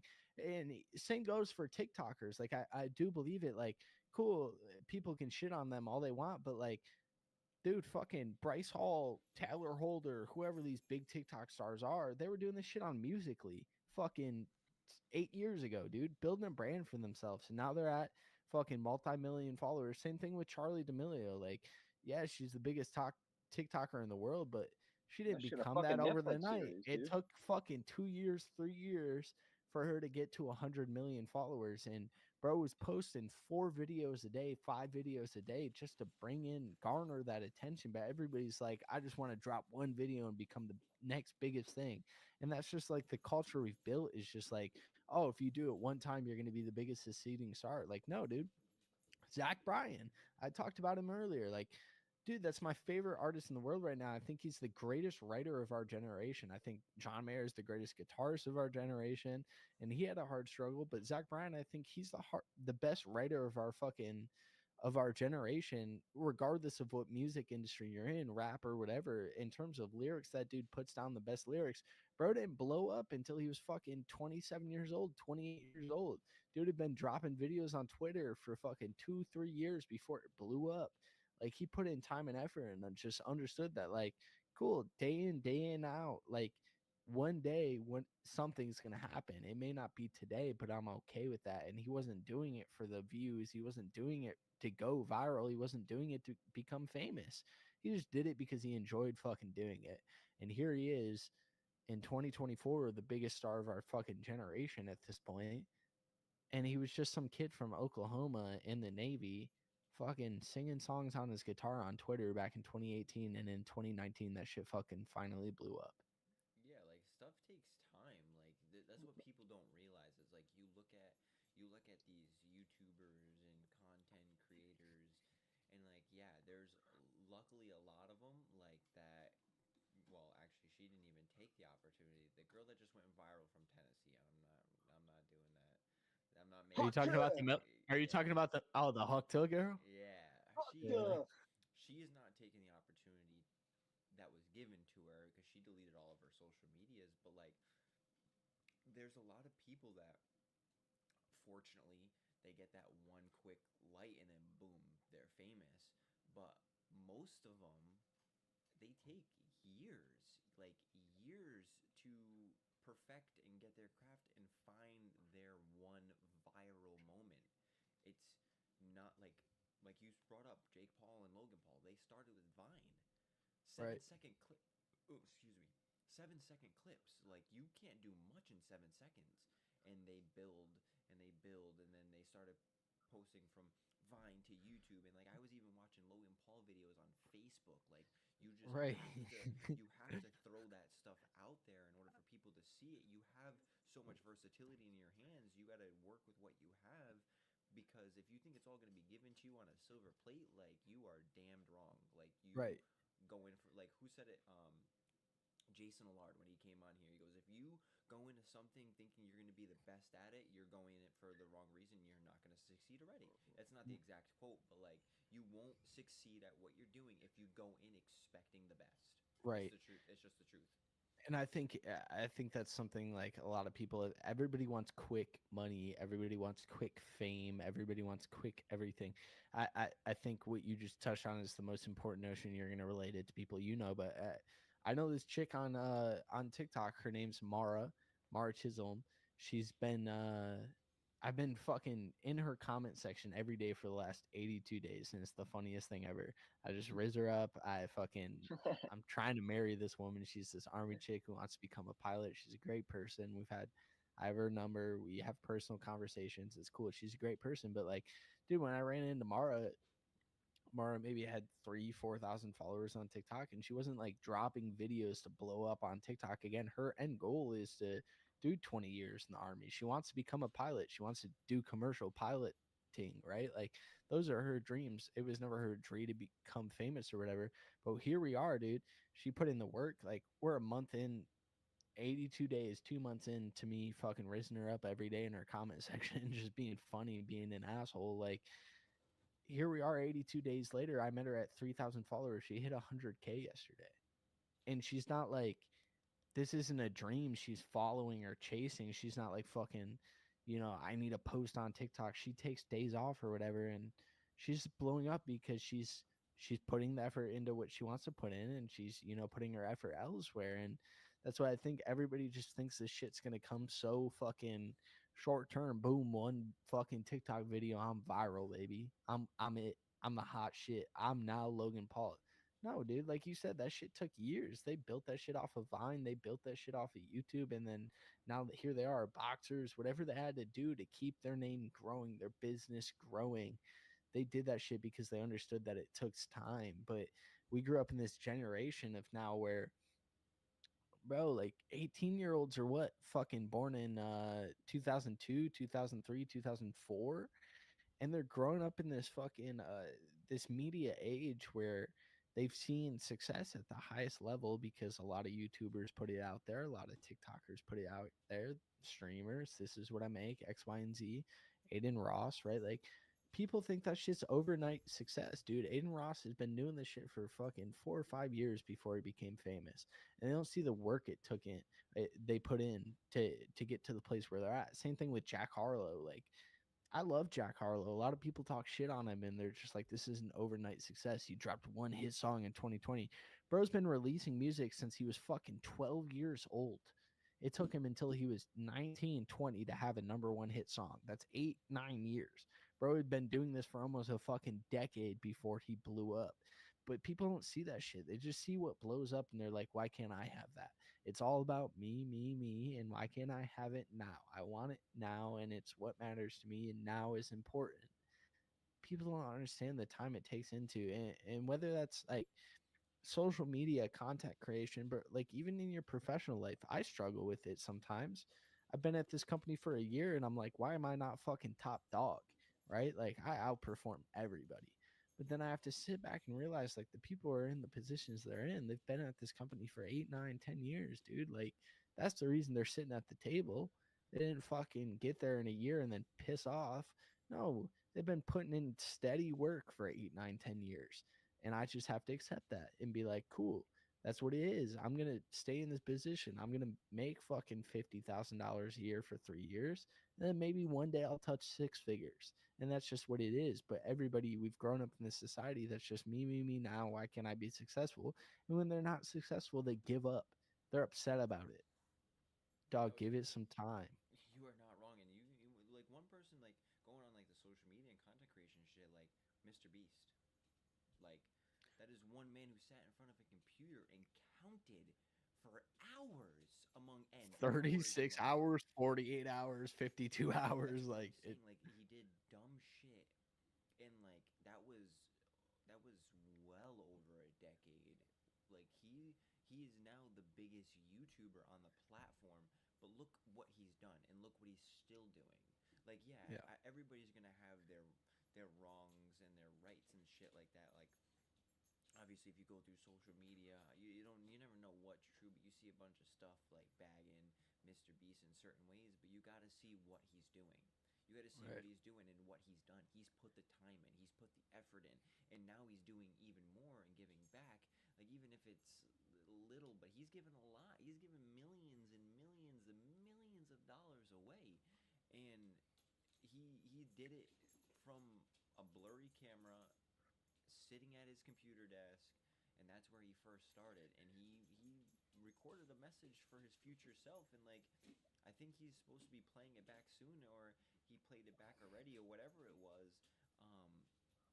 But like he set high goals for himself. He didn't know where he Right. was going, and look where he is now. One of the biggest humans. He's literally the biggest, most subscribed person on YouTube. There's And nobody subscribed more than him. That's and we that's a channel. Sorry. we've grown into this age of just like fucking one hit wonders, overnight success. Like even I don't know if y'all listen to country music. I'm a big fan of where country music is going now. And again, I'm going to talk on the artist industry Pop because country. yeah, that's where I know is a musician. But like even this kid, Bailey Zimmerman, Mm-hmm. Bailey Zimmerman, like yeah, he was kind of an overnight success, bro. Was just fucking working in the oil fields, started posting TikToks of him singing. People were like, yo, you can sing. Right. Then he started releasing music, started touring. He's touring with Morgan Wallen and Ernest. People have been doing it for years, and people are hating on him for his live performances. And they're like, you're dog shit.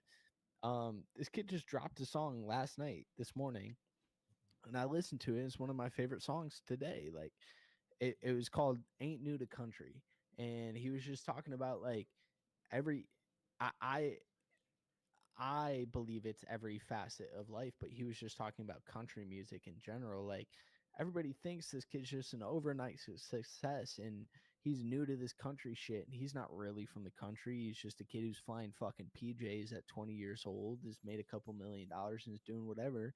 And the song, Ain't New to Country, he's just talking about like ain't shit changed, bro. I've been country since I was fucking a kid. I've been, you know, getting 40-inch wheels stuck in mud. I've been doing this my whole entire life, and I've been listening to this and been playing into this genre since I was a fucking kid. You know, this shit's not overnight. And I think that's the most like everybody sees these overnight successes, and TikTok's really the downfall. Why I think TikTok's a beautiful thing. I think it'll help your podcast. I think it'll help my music. I think it'll help any individual create content. People believe that this TikTok shit's overnight. And even the TikTokers will tell you this shit's not overnight. Like I said, Charlie D'Amelio, the biggest TikToker in history of TikTok, 100 million plus followers. How did she get there? When she started, she posted 4 to 5 videos a day. You cut up content, you edit content. You know how hard it is to come up with 4 to 5 clips a day, bro. It's hard to come up with fucking 1 to 2 a day. And she was posting 4 to 5 times a day to get to where she's at. And people think this shit's overnight. No, sometimes you got to put in all your fucking effort. You have to forget what you're doing, you know, outside of this content creation if you want to make it happen. Is the same thing goes for professional life. Like I said, all the managers at my company have been there 8, 9, 10 years. You have to understand that what you've done in a year doesn't matter to what they've done in 10. And if you're going to take their position, bro, you got to put in some fucking effort to get there. But everybody thinks this shit's overnight. And I think it's, you know, a lot of more young people are starting to succeed. But what I think about the younger generation that is beautiful is they're more talented than we are. They really are. Like, think about these fucking, you guys like soccer, NBA, football, whatever it is. Think about these 20-year-olds who are like showing up in the league and putting out numbers. Bro, that shit didn't start when they were 16, 17, 18. No, bro, they were grinding at 9 years old because their parents wanted them to be this. And people think that it's just overnight because they're so young. No, it's not overnight. You have to start that shit at 11, 12. Everybody wants to be the next Mr. Beast. Everybody wants to be the next Charlie D'Amelio. Everybody wants to be the next Zach Bryant. It's just gonna start taking 8-year-olds, 7-year-olds, bro. It sounds fucked up, but like you're gonna have to put in the time early to make that shit by the time you're their age. It's not overnight. It's not. No, not at all. And it's like going back on like the country side of things is like Morgan Wallen. Morgan Wallen's one of the biggest country artists Bro was on to The this Voice. date. To this date, he's one of the biggest country artists, and he was one of them. Uh, bright day, opening up for somebody's concert with fucking 15 people in front of him, just not really giving a shit. And then it cut to another clip of literally him at an almost sold out fucking stadium. Like, that doesn't just happen overnight. It doesn't. It's like even like Lainey, what the fuck's her last name? I forget. Wilson. Yeah, She yeah, did the same shit, yeah, where it was her yeah. opening up for a crowd. They weren't paying attention to what she was doing or whatever. And she gets to her in a stadium with 30, 40,000 people, and they're all fucking singing her song, dude. It's the Yeah. most beautiful thing. The 1975, like to get away from the country, but just music in general, like the 1975. Everybody fucks with the 1975, right? Everybody knows robbers. Everybody knows sex. Everybody Chocolate. loves those songs, right? The 1975 started out as a punk rock band, dude. You've never heard of any of their punk rock shit. No, they've been doing this for years. They fucking found their pivotal moment and they played off of it. And exactly what you're saying, Morgan Wallen, dude. Bro was on The Voice. Nobody knew who he was when he was on The Voice. They cut him from The Voice. Same shit with Benson Boone, right? Like your newer pop artist, Benson Boone. Dude's fucking 23 years old and he's blowing up the charts. He's #1 in the US, right? Like, dude was on American Idol. He left American Idol because he thought there was more for himself. And here he is 5 years later, and he's the #1 artist in the world.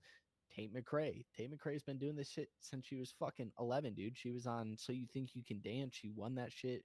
She was on Dance Moms. Like, she's been doing this shit forever. And here she is, the #1 female pop artist in the world in 2024, but that shit didn't happen overnight.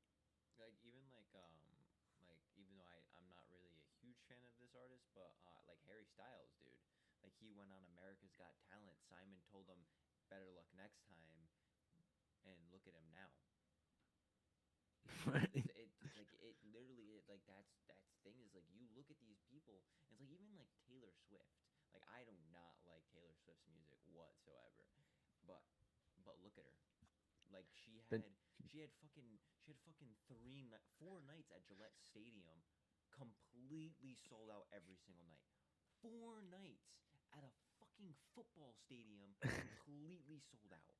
and she's been doing it since she was fucking 15, bro. That's what I'm saying. It's like, and like she wasn't. It wasn't just Gillette Stadium. It was every 45 stadium cities. she went to in the U.S., the UK, Overseas, dude. Yep. like it's just mind blowing. But it's like, going back onto it, nobody, nobody wants to jump those hurdles. People don't want to take that time. They're like, oh, that's gonna take too long. Blah blah blah blah blah blah. I want to be an overnight success. No, like you can't just learn. You have to learn from someone. You can't just see what someone's doing and expect to do what they're doing. You can't. You have to learn your craft in order to succeed and be successful within it. You can't just go around the hurdle. You have to jump over the hurdle because that's what's hard. You have to do the things that are hard in life in order to succeed. Junior, you got nothing to add? No, dude, I got a lot to add, but I was like, I don't know if you were gonna talk about it. Obviously, because you're the artist. Go off. And Go off. One of the things that when you brought up Taylor Swift and going back to being realistic, fucking bro, not only is she realistic about her music, right? She knows obviously that it's not gonna last forever, but she's also dipped her hands in so many other things, dude. Properties, fucking retail. Obviously now with her being with fucking Travis Kelsey, not only that, the NFL, bro. Think about this. Jersey sales fucking spiked because of them being a couple. Never mind her having her own fucking jerseys, bro. She's not only is her music good, obviously it's not my fucking type, but I can see why people like it. But she's also realistic about her deliverance, her audience, where she can go with things. Like she owns fucking houses in Rhode Island next to the water. Why? Because they're fucking good locations that people are gonna want to go to. Not only that, she's got a big name. Anywhere she goes, anything that she has, she knows that it's gonna get backed by people. And that also goes with even bro, like fucking Luke Combs and Morgan Wallen selling merch at their fucking at their concerts and stuff like that. They're with the times now. They make those fucking retro shirts. Like I see Zach every time he goes to a concert. It's like he gets whatever the merchandise is that's being sold. Why?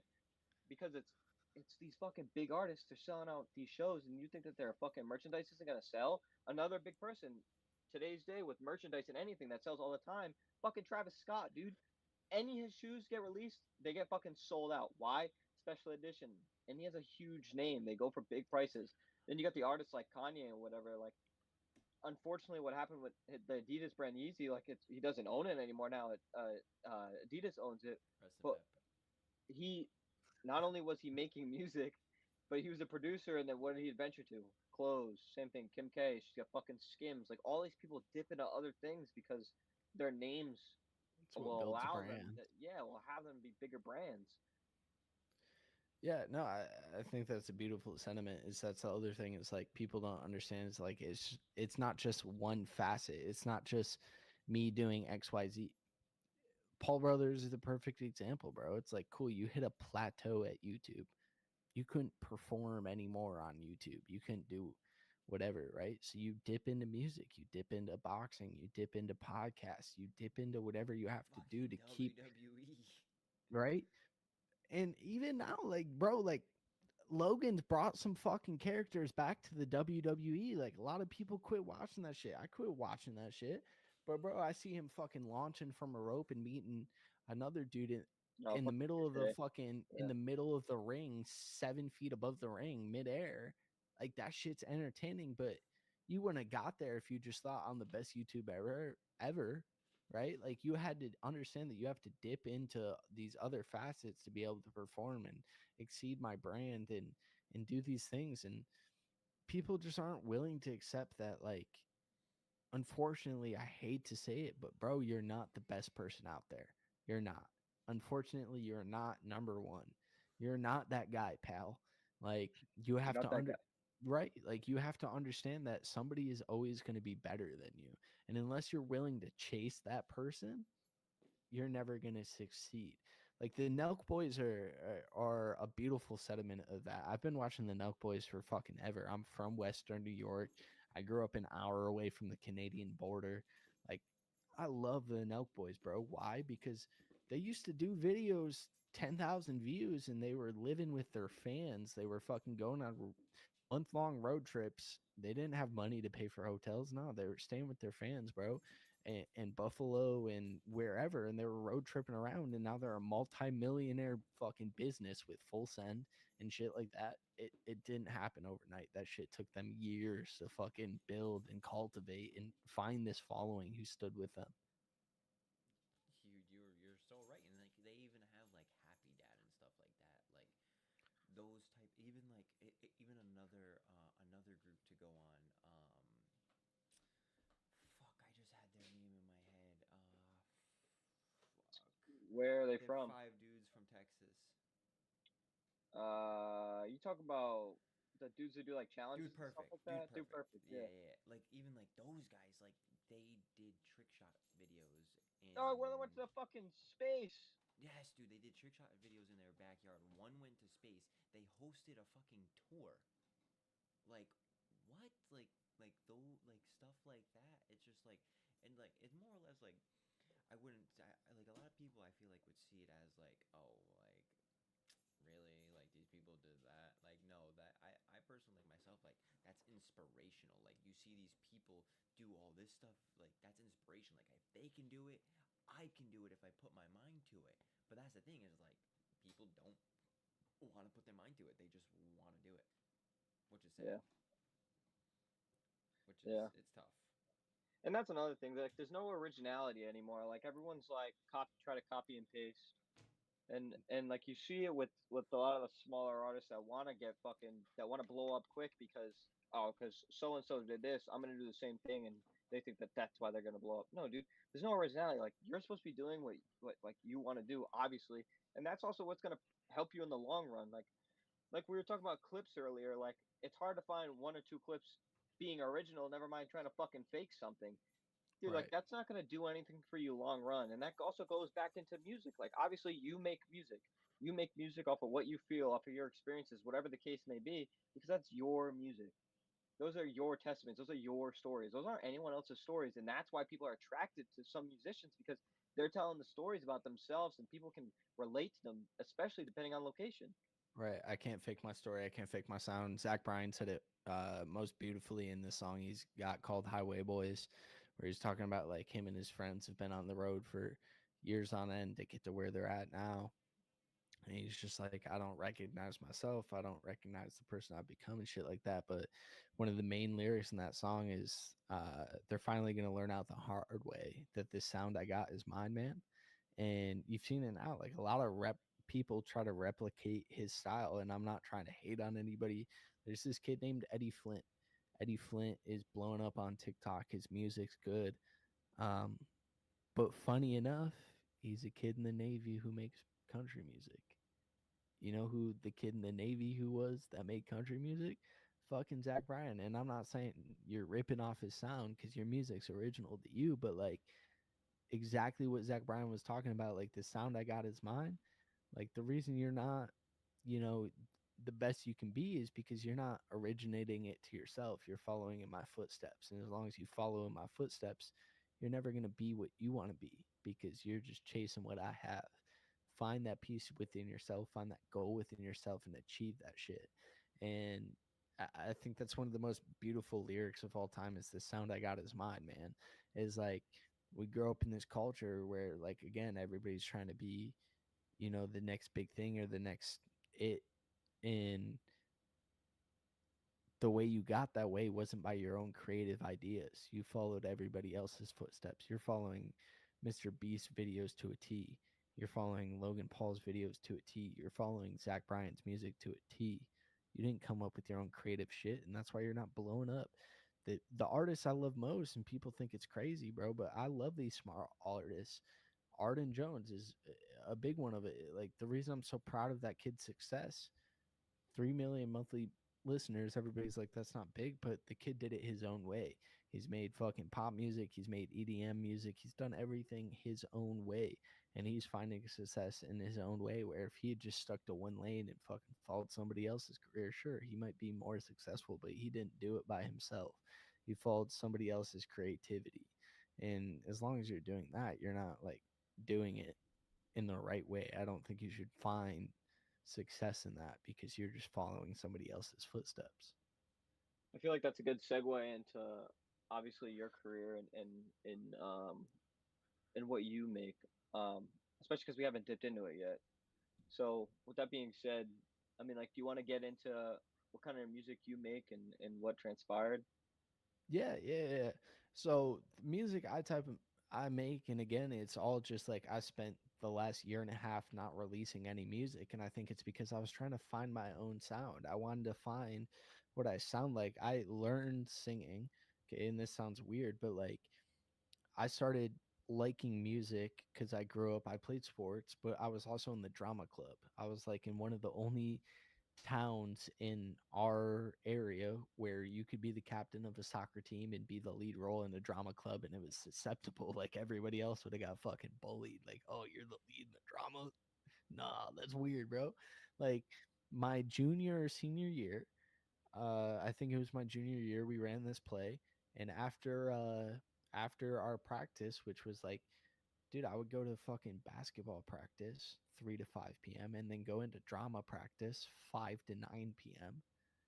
And then afterwards, we'd stick around and hang out. And this kid had started writing his own original music, started playing it for us, and we're just like, yo, that's cool. And so I was like, that is really cool. I want to make people feel the way he makes me feel and the way other musicians make me feel. And so around my junior, senior year, I started learning how to write music, write words that people feel. It transpired. I obviously went into the military. Um, when me and you were in tech school, me and Dobson connected because Dobson wanted to make music, and it was the same thing. It was just like, how can I make people feel the way I want to feel? I didn't release any music until I was 22 years old. It took me 3 years to feel comfortable to release something that I was proud of and something that I could own as my own, because I've done covers, I've done that, but I never put any of them out. And so even now, taking the last year and a half off, it's because I was trying to find my own sound. I think I lie more in between. If you listen to Mike, you know him as Mike Stud from the East Coast. He's big in Boston, Mike Stud, but Mike is his name now, and I follow more his trend. There's people like Arden Jones, V Wills, Nick D, these these new age artists who are bending genres in sense of like, I'm not country, I'm not hip hop, I'm not pop, I'm none of that shit. I'm just whatever I want to be. That's the lane I'm trying to find. I'm trying to find my own sound that I'm comfortable like sounding myself as. And so that's what I'm doing. I tell people all the time I'm not a hip hop artist. I think being a white rapper is corny. At most 90% of the artists who are white hip hop artists are corny.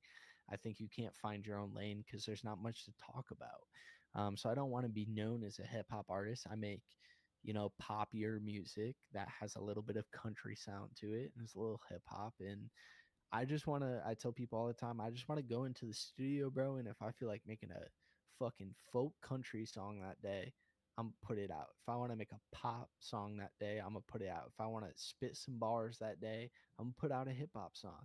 I want to do whatever's fluid to me. And I understand that that might not be the most successful route. You got to find your lane and fucking stick to it. But it's just like whatever I'm feeling in the studio, bro. I'm formed from all genres. I've listened to hip hop. I've listened to country. I've listened to fucking death metal. I've listened to it all. If I want to put out a pop rock song and then the next day put out a fucking hip hop song, why can't I? Who's gonna stop me? And so that's the shit I'm on. And if you haven't found my music yet, it's cool. I hope one day you find it. But that's what I'm on. It's not like let me conform to this, this, and this. I want to be genre bonding. I want to put out a hip hop song and the next day drop a fucking hit country song. I want to be like Post Malone. Post Malone, pop, hip hop. Now all of a sudden he's doing this fucking country album with Chris Stapleton, Luke Combs, Morgan Wallen. And you're dropping fucking heater after heater after heater, bro. And nobody saw that shit coming. Dude, I did. I Post did. Malone is I did. I said it. I was like, I'm ready. I said it like months ago. I was like, I'm done a lot of Country like, songs in the past. yeah, and it's like it was very hidden in like there was on one of the songs I think it was like a pickup truck that he featured on, and I'm like, yo, he's got something, and I know he's gonna come out with it, and then boom, out of the blue, he's like, yo, I'm gonna make a country album, I'm gonna do this, starts shit with One. I'm like, yo, I'm so And excited. everybody's hyped for it. You know why? Like the same reason we were hyped for Juice World. You know why? Because Juice World could have dropped any genre ever. We all would have listened to that shit because it didn't matter. And so that's what I'm trying to be. Like, I'm not trying to be the next Juice World, bro. I'm not trying to fucking. I don't think I'm gonna put up 30 million streams in a month. No, I don't think I'm gonna touch a billion streams in my life. But I want to put out music that the people I talk to on a day to day basis, you, Junior, Zach, like y'all can relate to it no matter what genre it is because it's just the words coming from me, right? Like it doesn't matter what sound follows it. And so that's what I'm chasing is Mike again calls his most recent music lifestyle music. It's the shit you can listen to, you know, driving your car back from work. It's the shit you can listen to on a boat. It's the shit you can listen to at a party. It doesn't matter what fucking genre it is. It's just lifestyle music. You relate to it no matter what it is. And that's the shit I want to put out. And Yeah, that's the best thing. that's a good way to captify an audience for sure. It's just like so going back on what you're saying about just being a white hip hop artist, or especially like specifically a rapper. I mean, you've seen it with MGK. He didn't have too much success with it because it was like, what the fuck are you going on about? Whereas the only people who did find success with it, you see people like Eminem from Detroit, and other people can back him. Like this dude's fucking friends with 50 Cent. People who've gotten shot at, Dr. Dre, like people who went through some shit. Yeah. That's why they can back what he's saying. People like MGK, and now he found success with other types of music, other type of genres. Post Malone's never had to touch that sort of deal. Never had to Right. try to be a rapper. He knew that that wasn't his avenue. Because he had his own shit.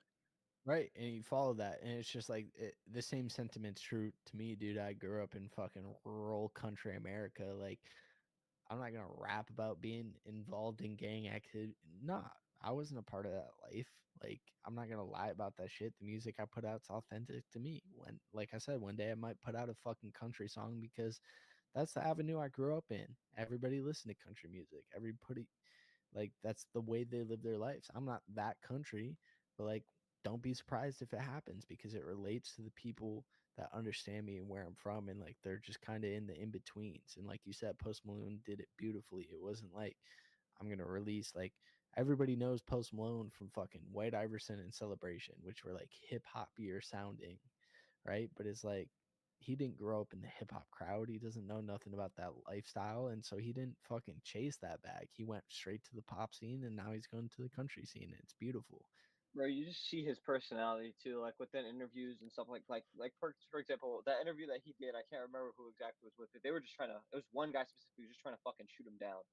Charlemagne. And bro, yeah, and Posty was just killing him with kindness and he couldn't fucking stand it. Yeah. But then you see it on the back end of that because he's so nice, because he's so genuine, he is who he is, like he and no one faults him for it. He's had the opportunity to do things with like fucking Zach Baggins from Ghost Adventures with Garand Thumb, the guy who makes military like YouTube videos and stuff like that. They Uh, take him out on these things because he's a genuine dude and he wants to experience more with life. And where does that end up going? That goes back into his music.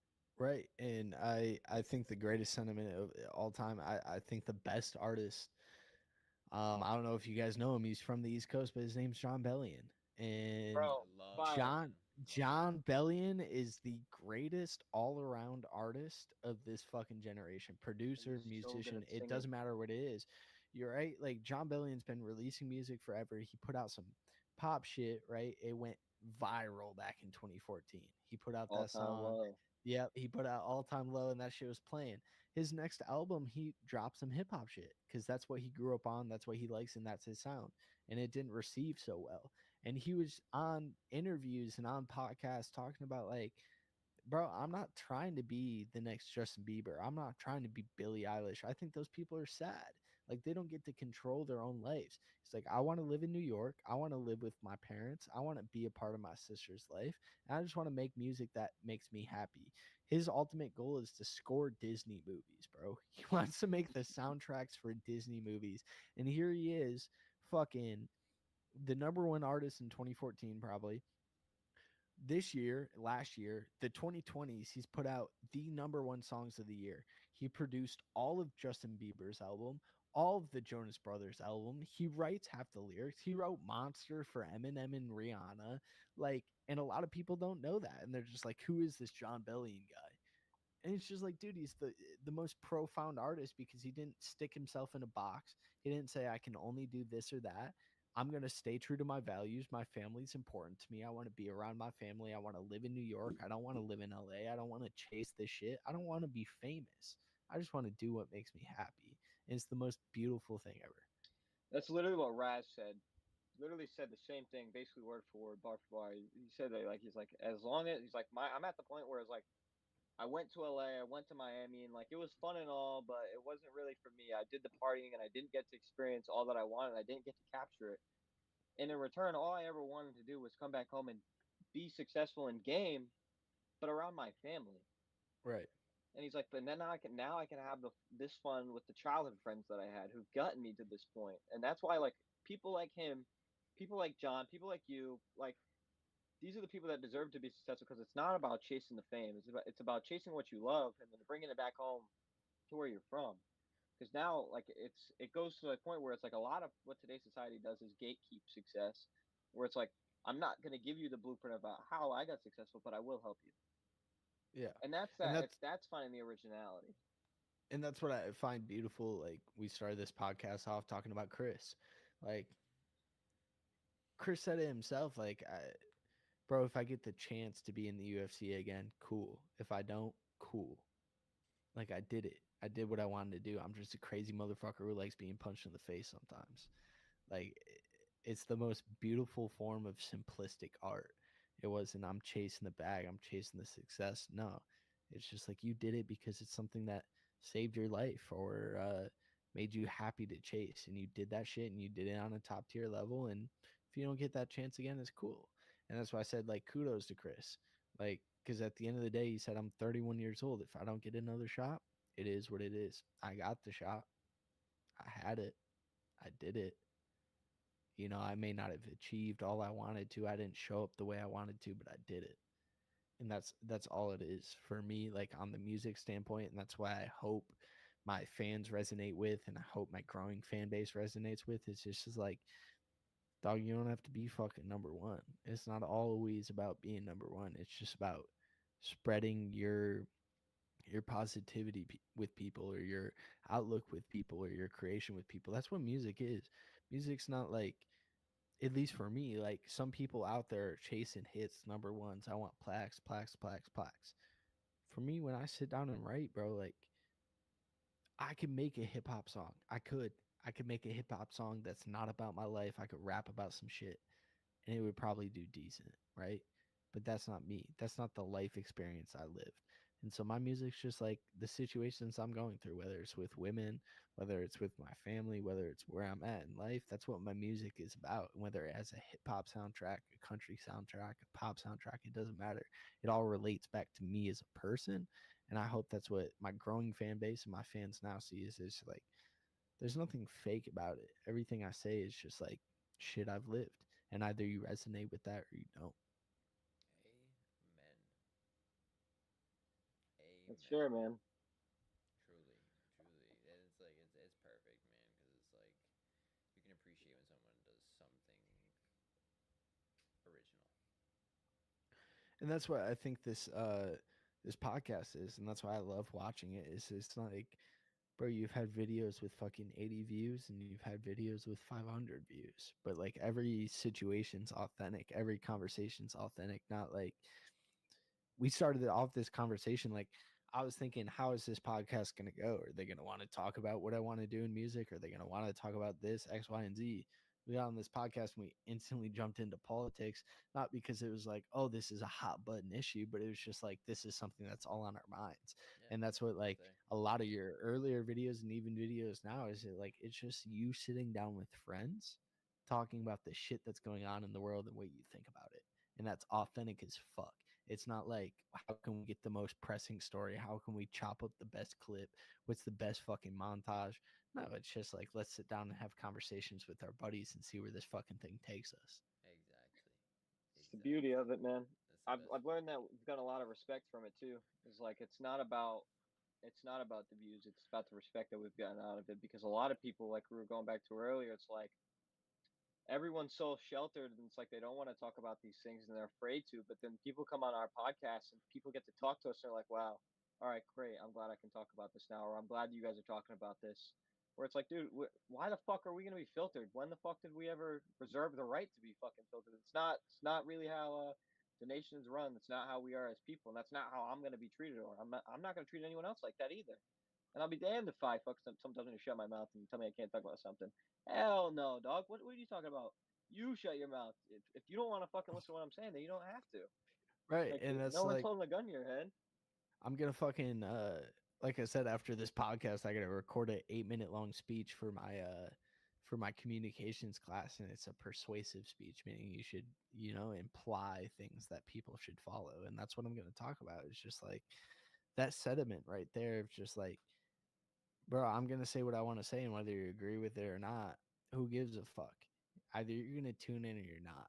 And that's like that's the beauty of I think like the thing male sports culture is done, because I don't think, respectfully, I don't think female sports culture is done yet with, you know, the things that have gone with on with the US women's national teams and the things that are going on with the WNBA now. Is like male sports culture is just like, fuck it, we're gonna do it.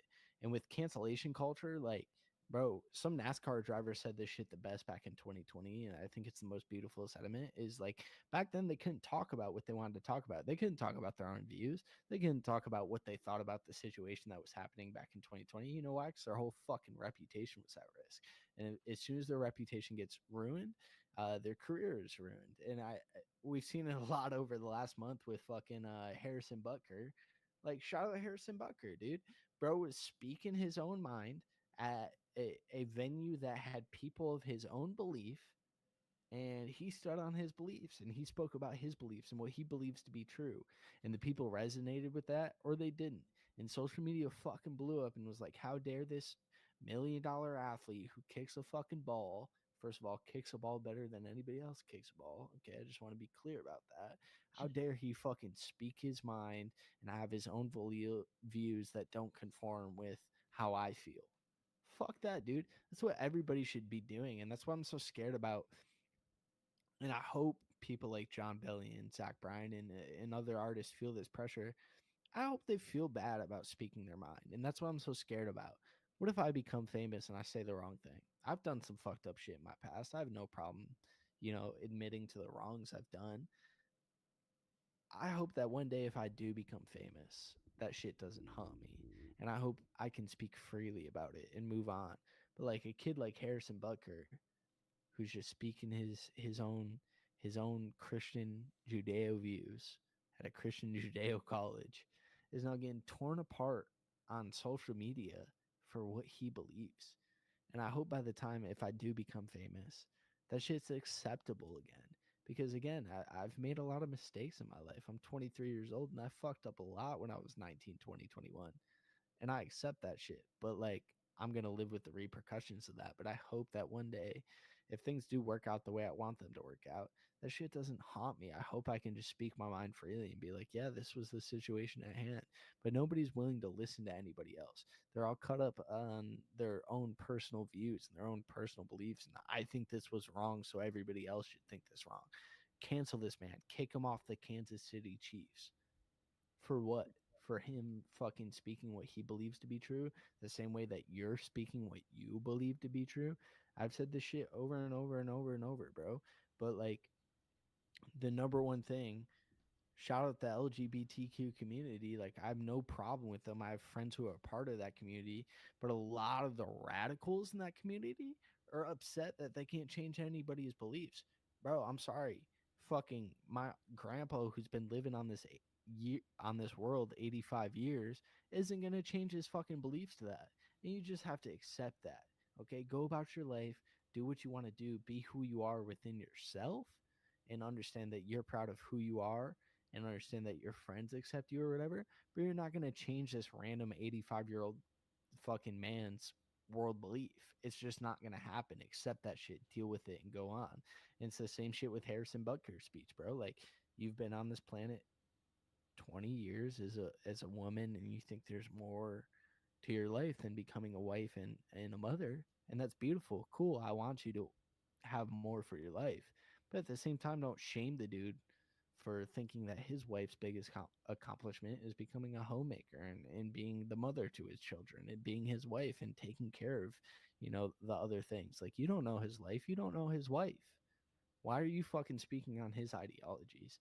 Just live your life content with who you are and what you believe, and everybody will feel so much better. That's what we talked about society earlier, and the downfalls of America. I think the other downfall is people pushing their views on everybody else. Just believe what you believe and be content with that shit. I believe what I believe. I don't force my views on anybody else, and I'm fucking happy. But the people who force their views on everybody else, they're so upset at the fact that nobody else will conform to their views. Yeah, I think people need to fucking wake up. You see, like Middle Eastern countries, like they're forced to believe in some shit, even if they don't want to. It's like the beautiful part of America is that the fact that we can believe and say whatever the fuck that we want, and that's where it ends. You can believe and say whatever you want. That doesn't mean that everyone has to accept it. That goes back to the thing that we were talking about earlier about even being a hard worker. We have to accept the fact that even if we are hard workers, that not everyone is going to work as hard as us. It's point blank, period, bro. Like, it comes down to accepting anything, bro. You can't just accept that everyone's going to be like you. Not everyone's going to be like-minded. That's also why your friend group is the way your friend group is. You're around people that are like-minded with. You're not, obviously you're not going to want to or enjoy hanging around with people that are not like-minded with you, and that's Right. okay. Like, those things are acceptable. However, you should, and it's not like you will, but you should go out of your way to have the conversations with other people. This way you can open up your mind to their beliefs. It doesn't mean you have to accept them, but it's so you're conscious, you're aware of what it, and you should be accepting the fact that they're the way that they are. But that doesn't mean that you have to conform, and they have to conform to the way that you are, the way that your friends are, the way the society is. And that's fine. Those things are supposed to be fine. Right. And we've grown up in a society that's just like, I call it victim culture. Everybody's like, how can I be the victim of XYZ situation? Everybody's like, I'm the person who is wrong done, and everybody needs to support me. Like, no, dude, at the end of the day, like, it comes down to like, simplest situation in my civilian job. Like, I said some shit that I thought was a joke because I was based off of the military, and the shit is a joke in the military. And some girl in the civilian sector took it personally, and like, cool, you're allowed to have your own personal beliefs, but like, don't go trying to ruin my name and shit. Like, just have a conversation with me and just deal with it. And just like, I think what you said is important. Like, what your friend groups believe, you're going to believe. I am the ultimate believer in the statistic that you become the sum of the 5 people you most hang around. And I think that's the most true fucking thing in the world. The 5 people you spend the most time with, you're going to become the sum of them. And you're going to grab their beliefs and you're going to run with it. And so, like, we need to stop having this victim culture of I'm right, you're wrong. How dare you fucking say something to me? And just be like, I may disagree with you. It is what it is. Go about your fucking day. I'm gonna go about my day. We talked about this shit in leadership school. There's a stupid test they make you take, and it's a morality test, and it's like 30 questions. And in my class, we reviewed the 30 questions, and we went over the like stereotypical fucking questions that are probably like a little controversial, and they were just like, what are your beliefs, what are your beliefs? And That's at my the end, favorite fucking part. I loved it. Bad news on this one, because I'd really like to continue this conversation, but I know this motherfucker's gonna die, and I ain't got no more cameras. Um, so I think we should. We're at 3 hours. Oh, Yeah, Whoa. yeah, I think we should end this out and then fucking instantly reschedule you because I will be 10 times more prepared I'm down for that. and have a fucking camera that will last. Because Episode we obviously, episode 2, baby, it's coming. yeah, because we obviously could go all night. But I literally most likely have probably 5 minutes left on this camera because I'm already down 2 lights. So I know that this camera's gonna die soon, and I don't have any more because the other one's still charging. Hey, dude, I'm down for whatever date we decide. I can't I know you guys have a tight schedule. You guys are filled till August. In August. we're doing this. At Well, the these are house. easy. We're Yeah, doing these this are at the way house, easier. so it's like if we're all just home, bro, What- I'll just pop this up and Hop on. fucking Whenever talk. whenever you guys are free, I'm not available July 12th or 13th, and I'm not available 11 days in August. But every other fucking day, I'm available, dude. And I'm so down for part 2. Hell yeah. I feel like what you said is true. Is we could talk for hours. There's so much shit to ramble on, and I think I have the photo of me. I think Junior saved it in our Snapchat chat of fucking 2 years ago, which was let me on Junior's podcast because I feel like there's so much we can talk about, whether it's men's mental health, the political side of the world, music, whatever it is. Like I feel like there's so much you can ramble on about, and hopefully the audience sees that too and they want part 2.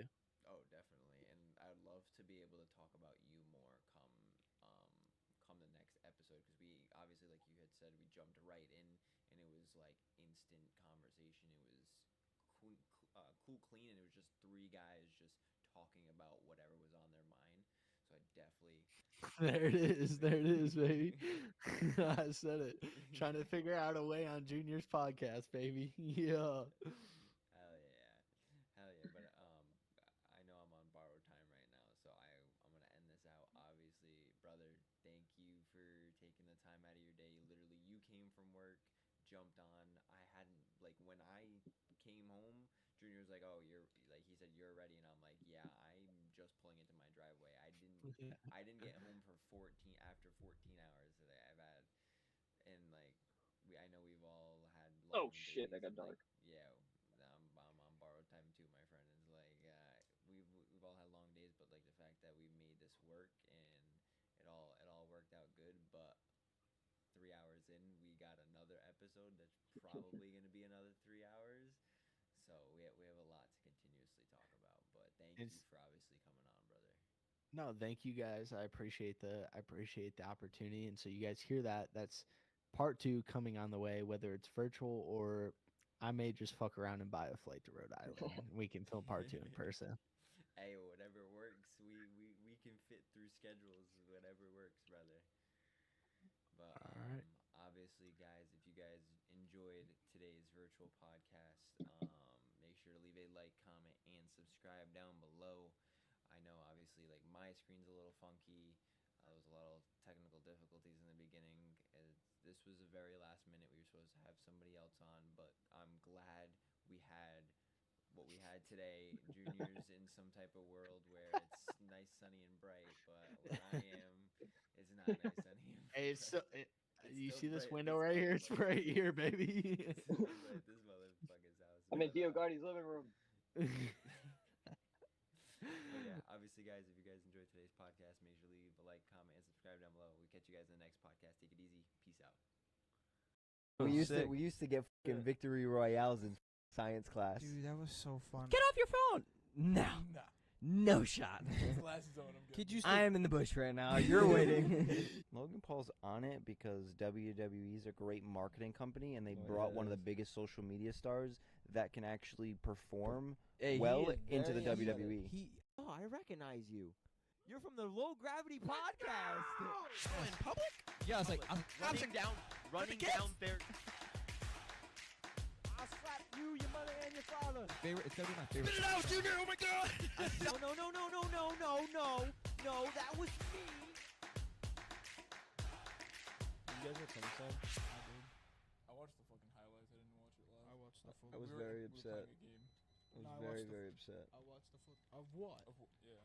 Of what exactly? Dominic fucking Mysterio. Dude, the fuck best 'em, match. bro. Best fuck. Wait, I can't hear myself. Good. That shit was gay. When he walked out with fucking Liv Morgan. Liv. Pretty sure. I like Oh. Judgment Day. So, hold on. So what I mean, I think hands down that was the best pay-per-view that they've had in a very, very long time. Yeah, it was entertaining, but now like, how do you go from I didn't like the Judgment Like, Day. it was built up to that, and now all these people are like people who are faces, but they're not baby face. Like they're not. Some of them are villains, some of them aren't. And then now you basically took away the villains, and now villains are gonna be fight villains when that's not Doesn't how make that sense, shit's. yeah. Yeah, it's not how it's supposed to be. I mean, So now you just fucked that up.